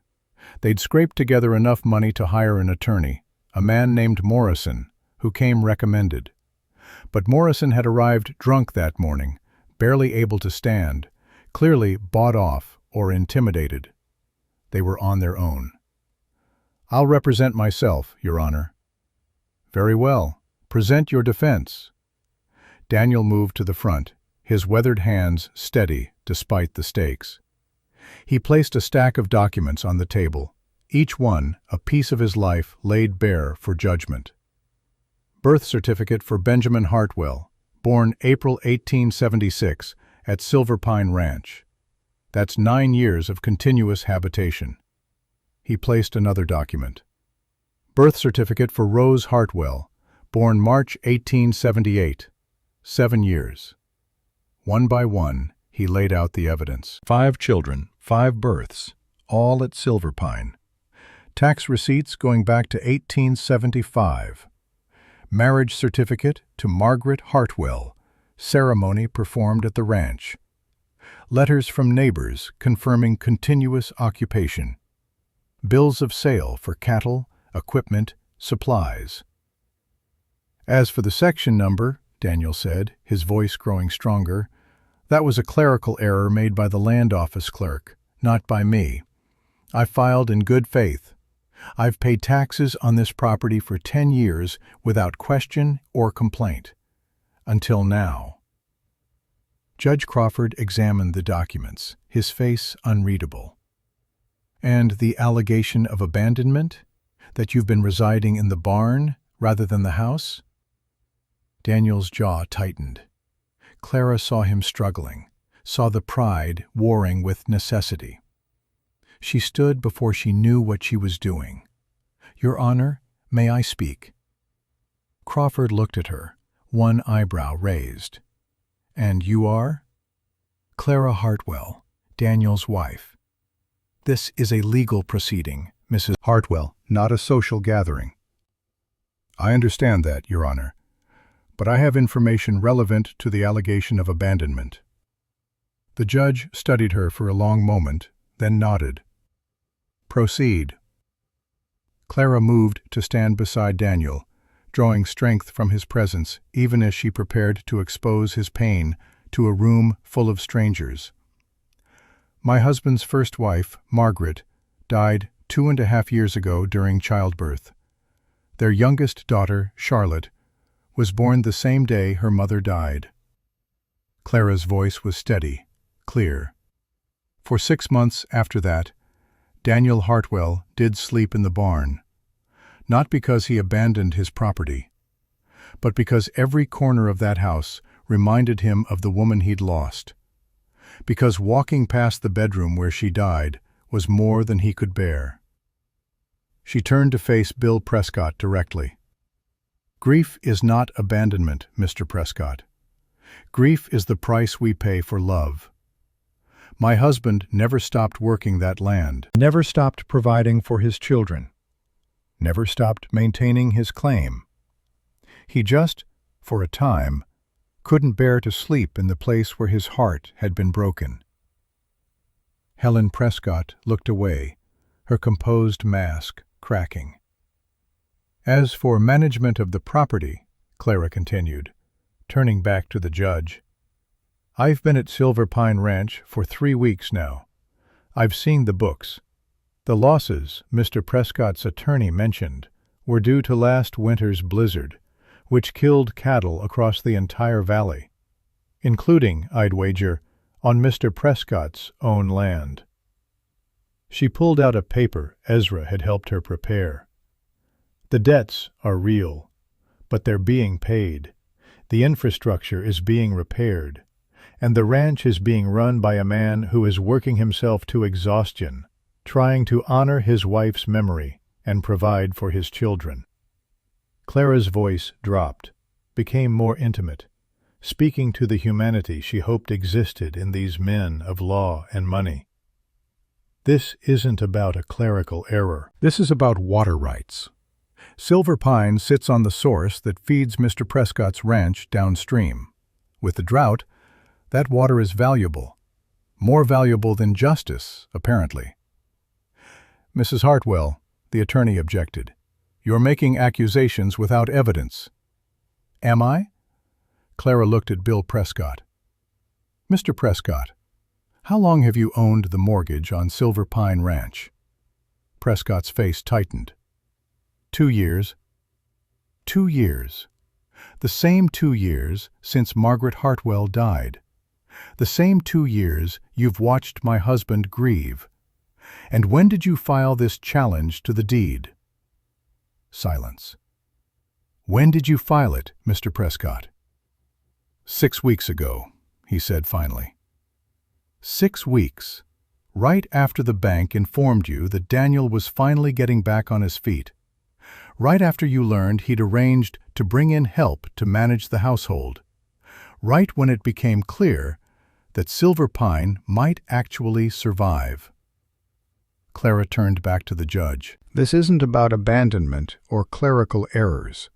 This is about a man using another man's grief as a weapon to steal his land. The room erupted. Judge Crawford's gavel came down hard. "Order! I will have order!" The crowd settled into tense silence. Crawford looked at Bill Prescott. "Is this true? Did you time this challenge deliberately?" Prescott stood, his face flushed. For a moment, Clara thought he'd deny it. Then something in him seemed to break. "Yes," he said heavily. "I did." Gasps rippled through the room. Even his attorney looked shocked. "But not for the reasons she thinks." Prescott moved to the center of the room, no longer looking like a villain, but like a man carrying his own burdens. "My ranch is dying, Your Honor. 3 years of drought. I've lost half my herd. My water source is drying up. Silver Pine sits on the last reliable spring in this valley." He turned to Daniel. "I'm not trying to steal your land out of greed. I'm trying to save my family. My ranch employs 15 men. Their families depend on me. My own children need that land to survive. I thought if I could get Silver Pine, or at least water rights to it, I could save them all." His voice cracked. "My father lost everything because he was weak, because he gambled and drank and couldn't hold on to what his father built. I swore I'd never be him. I'd never let my family lose their home. But I'm doing it anyway, just in a different way." The honesty was brutal. Clara felt Daniel beside her, felt him processing this revelation. Not a villain, just another desperate father. Judge Crawford leaned back, his face thoughtful. "So we have 2 men, both trying to save their families, both believing they're in the right. The question is, what does the law say?" He examined the documents again, taking his time. The room held its breath. "The clerical error in the section number is legitimate," Crawford said finally. "However, Mr. Hartwell has provided substantial evidence of continuous habitation. Birth records, tax receipts, witness testimony. The law requires proof of 5 years. He's provided proof of 10. Relief flooded through Clara, but the judge wasn't finished. "As for the allegation of abandonment, I find it without merit. Sleeping in a barn while recovering from profound grief does not constitute abandonment of property, particularly when all other obligations continued to be met." Bill Prescott's face fell. "However," Crawford continued, "I am also cognizant of Mr. Prescott's situation. 15 families depending on his ranch. A legitimate water crisis affecting the entire valley." He paused, letting the tension build. "Here is my ruling. Daniel Hartwell retains full ownership of Silver Pine Ranch. The deed, despite its clerical error, is valid based on the overwhelming evidence of continuous occupation." Daniel's shoulders sagged with relief. Behind them, Clara heard Rose let out a small sound of joy. "But," Crawford raised a hand, "Mr. Hartwell will grant a perpetual water easement to the Prescott Ranch. Mr. Prescott will have legal right to draw water from the Silver Pine Spring for his cattle, with usage limits to be determined by both parties in good faith." He looked between the 2 men. "This is not about one man winning and another losing. This is about 2 families surviving in hard country. You will work together, or you will both fail. Do I make myself clear?" "Yes, Your Honor," they said in unison. "Good. Case dismissed." The gavel came down. The room erupted in conversation. Clara felt Daniel's hand find hers, squeezing tight. They'd won. The ranch was safe. Their home was secure. But there was no time to celebrate. At the back of the room, a commotion. Someone pushing through the crowd. A young man, tall and gangly, with familiar eyes. "Clara!" Her heart stopped. "Samuel?" Her brother burst through, face flushed with cold and urgency. At 14, he'd grown since she'd last seen him.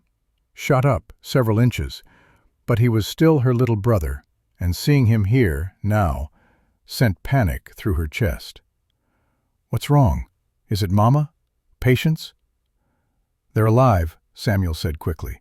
"But Clara, we're starving. The money you sent, it's gone. Rent, food, medicine. Mama's sick, and Patience, she's so thin." His voice broke. "We need more money. I came to ask, to beg if I have to." Clara's world tilted. She'd sent $300, her entire price. It should have lasted months. "The landlord raised our rent," Samuel explained. "Said since Pa died, we're a risk. Doubled it. And Mama caught influenza. The doctor's bills." He looked at his sister with desperate eyes. "I tried to find work, but I'm 14. Nobody will hire me for real wages. I need help, Clara. I need you." Daniel had moved to her side. "How much do you need?" Samuel flinched, clearly uncomfortable, asking a stranger. $50 would get us through to spring, maybe more. I don't know. I can't watch them starve. $50. It might as well have been 5,000. They'd just spent everything they had fighting to keep the ranch. The bank account was empty. They had nothing left. Clara felt the walls closing in. She'd saved her family once by selling herself. Now they needed saving again, and she had nothing left to give. "I'll work," Samuel said desperately. "I'll do anything. Farm labor, stable hand, anything. Just please help us." Daniel looked at Clara, then at this boy who was trying so hard to be a man. Something in his expression changed. "You'll work," Daniel said, "but not as a farmhand. As an apprentice rancher. I'll teach you everything I know. How to manage cattle, read land surveys, negotiate deals. Skills that'll let you provide for your family properly when you go back." Samuel stared at him. "What?" $15 a month, room and board included. You send the money home, and when spring comes, if you want to stay, you stay. If you want to go home, you go home with knowledge that'll serve you the rest of your life." "Daniel," Clara whispered, "we can't afford—" "We can't afford not to." He looked at her. "Your family is my family now. That's what marriage means. We take care of each other." Samuel's eyes filled with tears. "I'll work hard. I swear it. I'll earn every penny." "I know you will."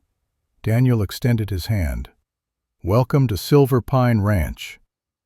They shook, man to man, and Clara felt something break open in her chest. This man who'd been so closed off, so trapped in his grief, was becoming someone new, someone capable of generosity, even in hardship. But as they left the courtroom, as Samuel talked eagerly about the work he'd do, as the children clustered around their new uncle with curiosity and excitement, Clara felt a different kind of fear settling in. Her hand drifted to her stomach. She'd missed her monthly time. Twice now. And the nausea that had been plaguing her mornings, she'd blamed it on stress, on adjusting to new routines. But she knew. Deep in her bones, she knew. She was pregnant, and Margaret Hartwell had died giving birth. That night, alone in the bedroom that still smelled of lavender and loss, Clara placed her hand on her belly and felt terror unlike anything she'd known. The ranch was saved. The children were healing. Daniel was learning to live again. but Clara might be about to die. She thought of Maggie's letter, hidden in the trunk downstairs. "Promise me you'll live." But what if living wasn't something she could promise? What if the price of bringing new life into this family was leaving it behind? Outside, the wind howled. Inside, Clara made a decision. She wouldn't tell Daniel.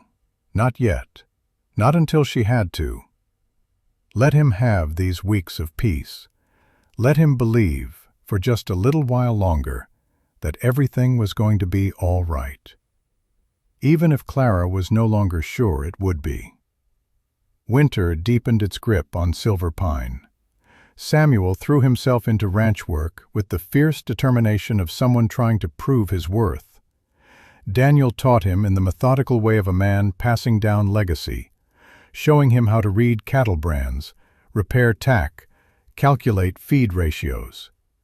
The boy absorbed it all like parched earth drinking rain. Clara watched them work together from the kitchen window, her hand resting on her stomach. 3 months now. Soon she wouldn't be able to hide it. The nausea had gotten worse. Not just mornings anymore, but waves throughout the day that left her dizzy and weak. She'd taken to wearing looser dresses, letting out seams in the dark of night when everyone slept. Ezra had noticed. She'd seen it in his eyes, the knowing look, but he said nothing, just made sure she had a chair nearby when she worked, brought her tea that settled her stomach. But Daniel remained oblivious, lost in the joy of teaching, of being useful again, of building something with Samuel that felt like redemption for all the time he'd lost with his own children. Until the morning Clara fainted. She'd been making breakfast, the smell of bacon suddenly overwhelming. The room tilted, her vision tunneled, and she felt herself falling. Strong arms caught her before she hit the floor. When she opened her eyes, Daniel's face hovered above hers, white with fear. "Clara, Clara, can you hear me?" "I'm fine," she managed. "Just dizzy." "You're not fine." He helped her into a chair, his hands gentle but firm. "You've been pale for weeks, not eating enough, working too hard." His eyes searched hers. "What's wrong? Are you sick?" This was it, the moment she'd been dreading. Clara took a breath, steadied herself, and told him the truth. "I'm pregnant." The words fell into silence like stones into water. Daniel stared at her, his face cycling through shock, joy, and then, as memory caught up with hope, terror. "How long?" His voice was barely audible. 3 months, maybe a bit more." 3 months. He stood abruptly, paced to the window, his shoulders rigid. "You've known for 3 months and didn't tell me?" "I wanted to wait until—" "Until what?" He whirled to face her. "Until it was too late? Until you were in danger?" "Until you weren't so afraid." The honesty stopped him cold. They stared at each other across the kitchen, the truth hanging between them like a blade. "Maggie died," Daniel said, his voice breaking. "She died having Lottie. I watched her bleed out on that bed. Watched the doctor try everything and fail. I can't, Clara, I can't do that again. I'm not Maggie. I know that, but death doesn't care about the difference." He moved to her, dropped to his knees, took her hands. "I can't lose you. These past months, you've you're not just the children's mother.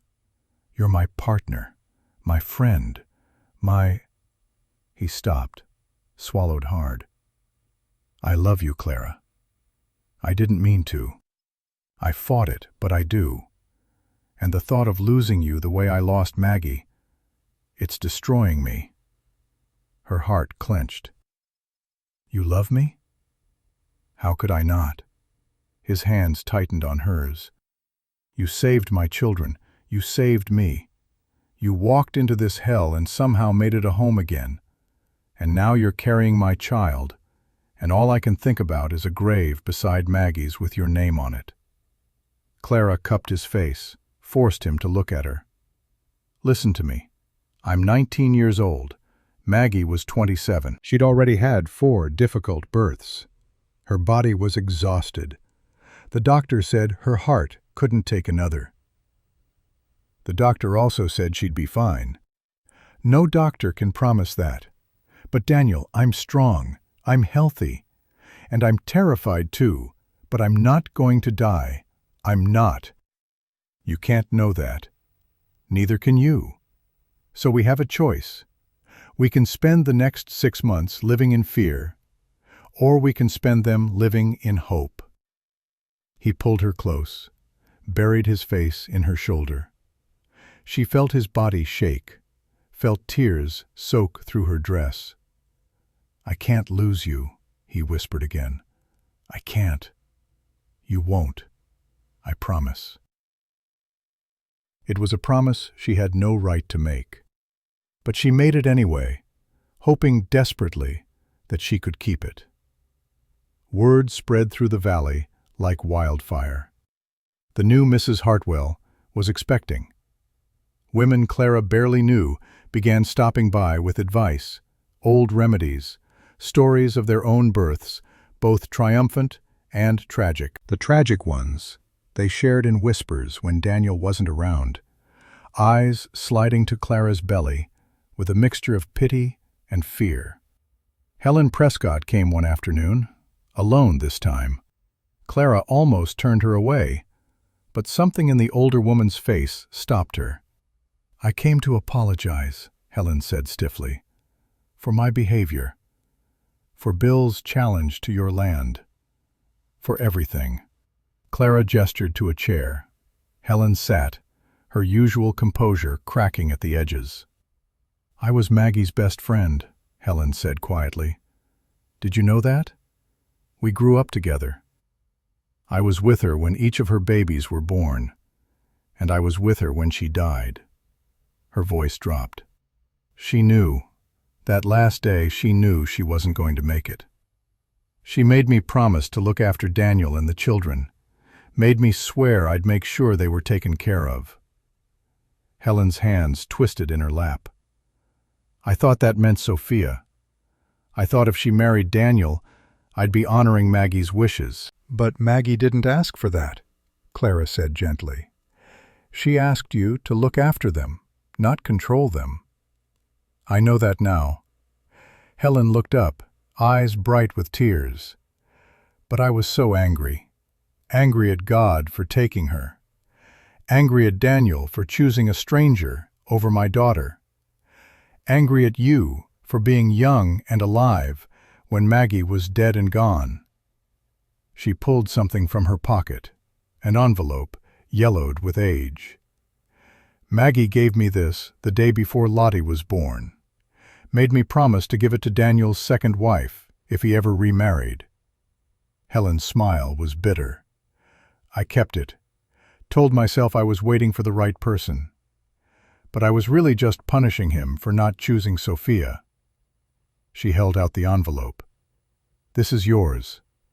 Clara took it with trembling hands. Her name was written on the front in elegant script. Not Clara Hartwell. Clara, whoever you are. "Read it when you're alone," Helen said, standing. "And Clara, I hope you survive what she couldn't. Those children need you. Daniel needs you." She paused at the door. "And I'm sorry. For all of it." Then she was gone, leaving Clara alone with a letter from a ghost. That night, after the children were asleep, after Daniel had finally stopped hovering and gone to check the barn one last time, Clara opened the letter. "My dear girl, if you are reading this, then I am gone, and you have taken my place. I pray you are nothing like me. I pray you are stronger, smarter, better able to weather the storms that come with loving Daniel Hartwell. He is not an easy man to love. He holds everything inside, carries burdens alone, believes showing weakness is failure. But beneath that stone exterior is a heart capable of extraordinary tenderness. You will have to dig for it, fight for it, refuse to let him hide from you.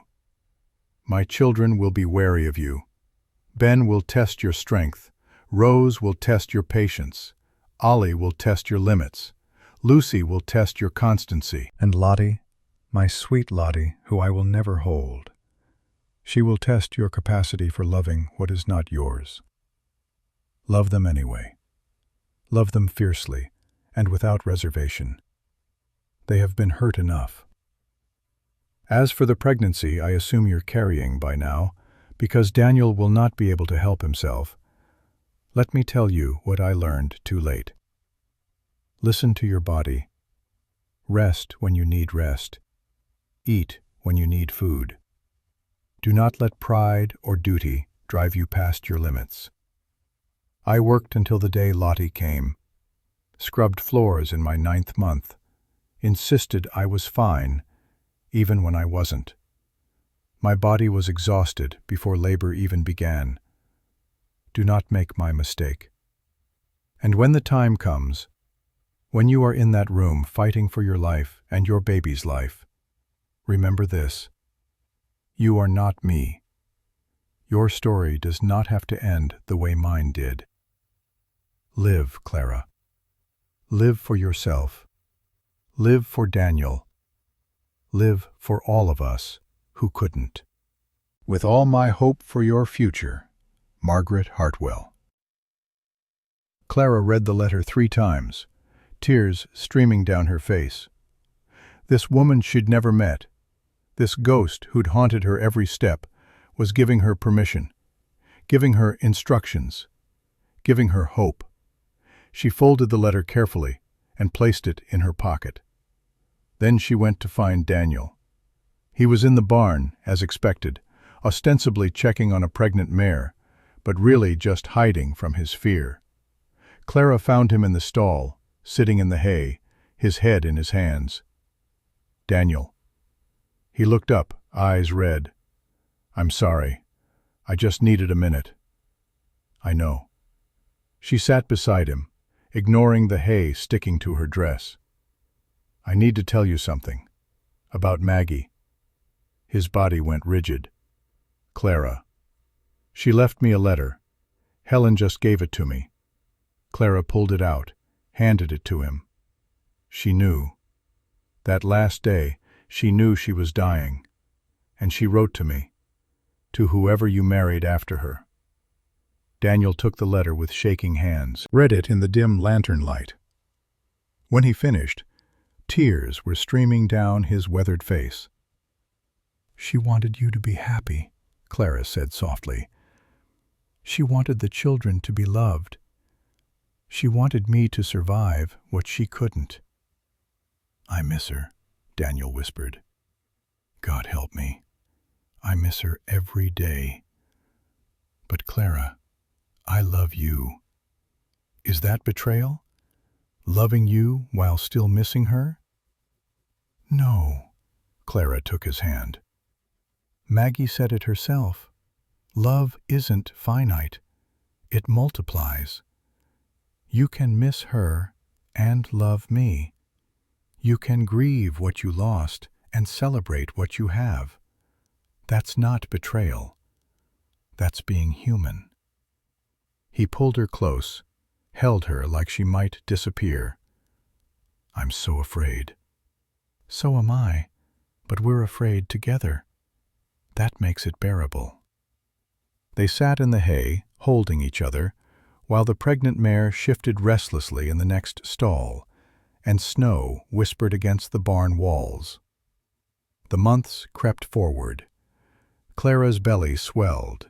The children adapted with the fluid acceptance of youth. Rose talked constantly now, asking questions about the baby, making elaborate plans for being a big sister. Ben took his role as oldest seriously, helping Samuel with increasingly complex ranch tasks so Daniel could stay closer to the house. Ollie tried to be gentle, patting Clara's stomach with exaggerated care. Lucy appointed herself official guardian, bringing Clara water and pillows and stern instructions to rest.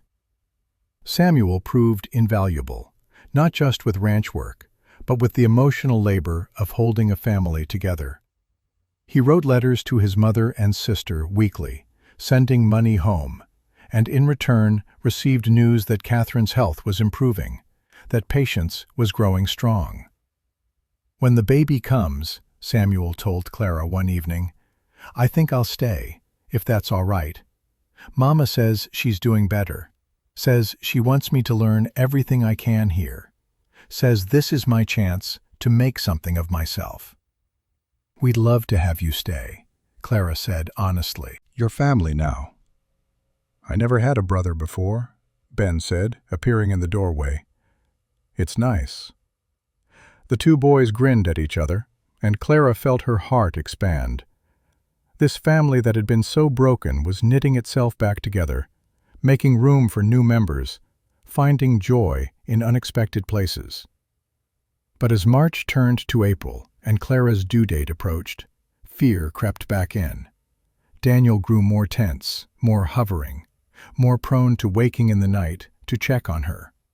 The doctor visited twice, examined her, declared everything normal, but nothing could ease Daniel's terror. "You need to let me breathe," Clara finally said one evening when his constant checking had become too much. "I'm not made of glass. I'm not dying. I'm having a baby." Maggie said that too. "I'm not Maggie." "I know. But Clara, if something happens to you, if I have to choose—" She put her hand over his mouth. "You won't have to choose. Everything is going to be fine. Promise me," he whispered. "If it comes to that, if the doctor says he can only save one of you, promise me you'll let him save you." "Daniel," "Promise me, Clara. I can't lose you. The baby, we could survive losing the baby. But you're the heart of this family now. Promise me." She looked into his desperate eyes and lied. "I promise." Because she knew, as Maggie had known, that when the moment came, she would fight for both. She would refuse to choose. She would demand that the doctor save them both or save neither. Some promises were meant to be broken. The pains started on a bright May morning. Clara was hanging laundry when the first contraction hit, stealing her breath, doubling her over. Rose, playing nearby, saw and ran for Daniel. Within an hour, the house was in controlled chaos. The doctor arrived from town. Ezra took the children to the Pattersons.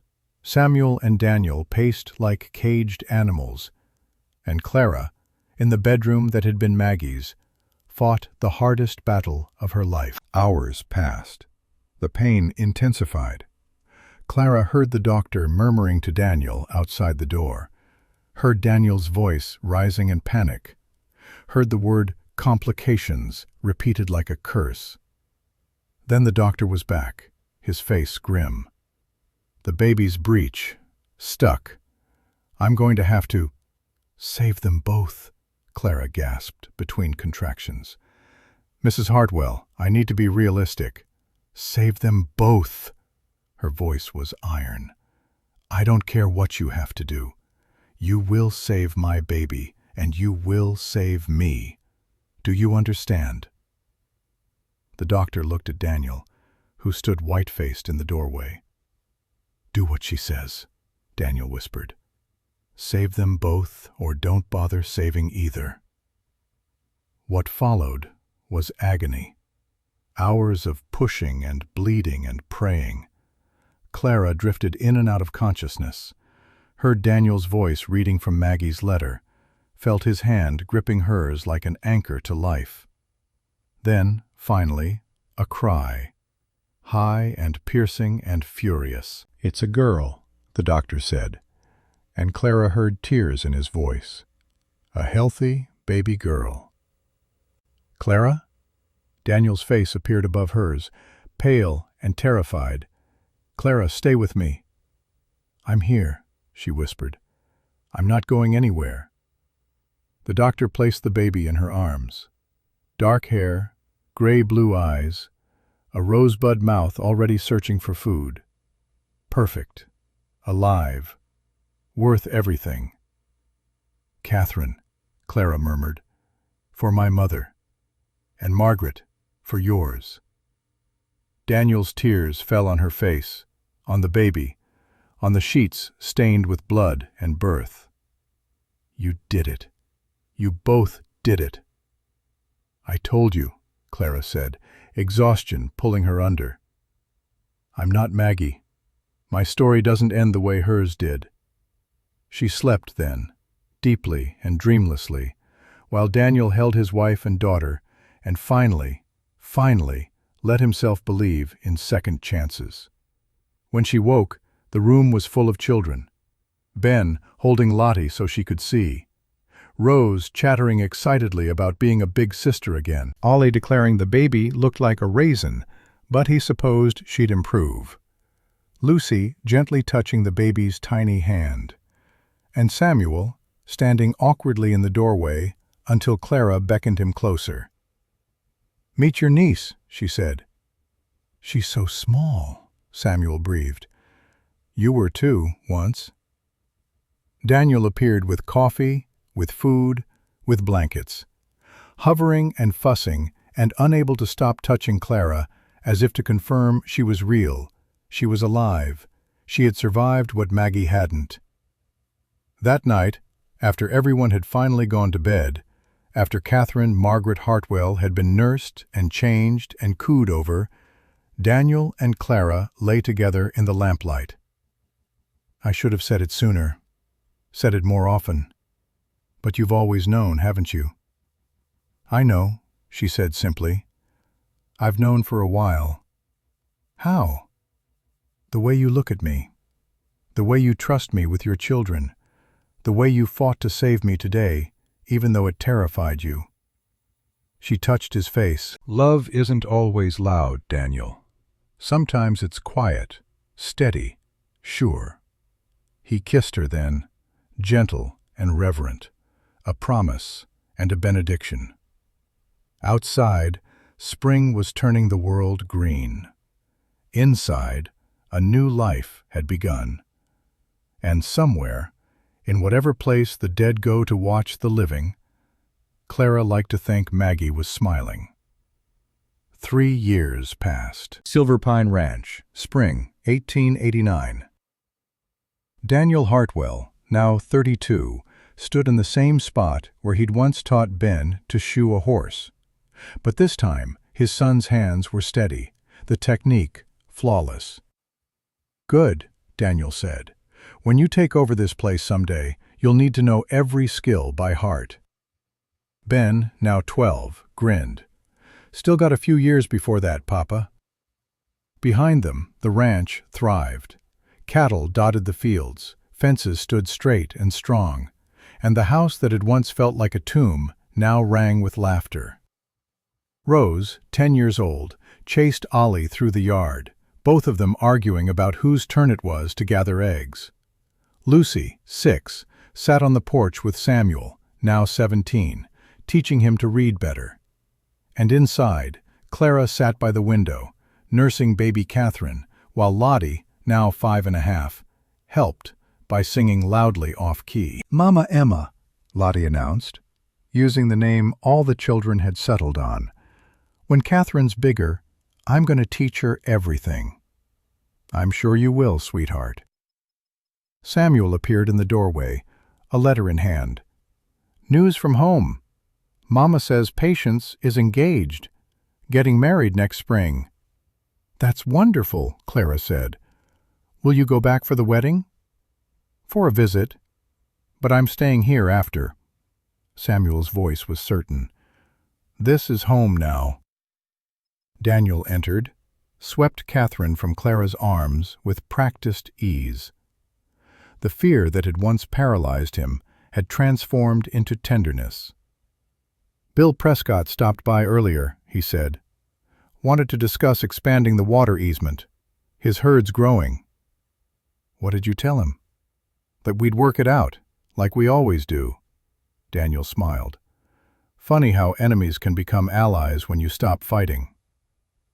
That evening, the family gathered for supper. All 8 of them crowded around the table that had once held only silence and grief. Ben told a joke. Rose laughed so hard she snorted. Ollie spilled his milk, and everyone laughed instead of panicking. Lucy fell asleep in her chair. Catherine gurgled happily. Lottie chattered endlessly. Samuel carved the roast with the confidence of someone who belonged. And Daniel and Clara, at opposite ends of the table, caught each other's eyes and smiled. No words needed, just understanding. Later, standing on the porch under stars that blazed like promises, Daniel pulled Clara close. "Do you ever regret it?" he asked. "That contract. $300. Coming here." Clara thought about the girl she'd been. 19, terrified, certain her life was over. And she thought about the woman she'd become. Mother, wife, partner, survivor. "Not for a single moment," she said. "Even though it started as a transaction?" Especially because it started as a transaction. It taught us that love isn't about how you begin. It's about what you become along the way. He kissed her then, under the Montana sky, while inside their children slept safe and warm.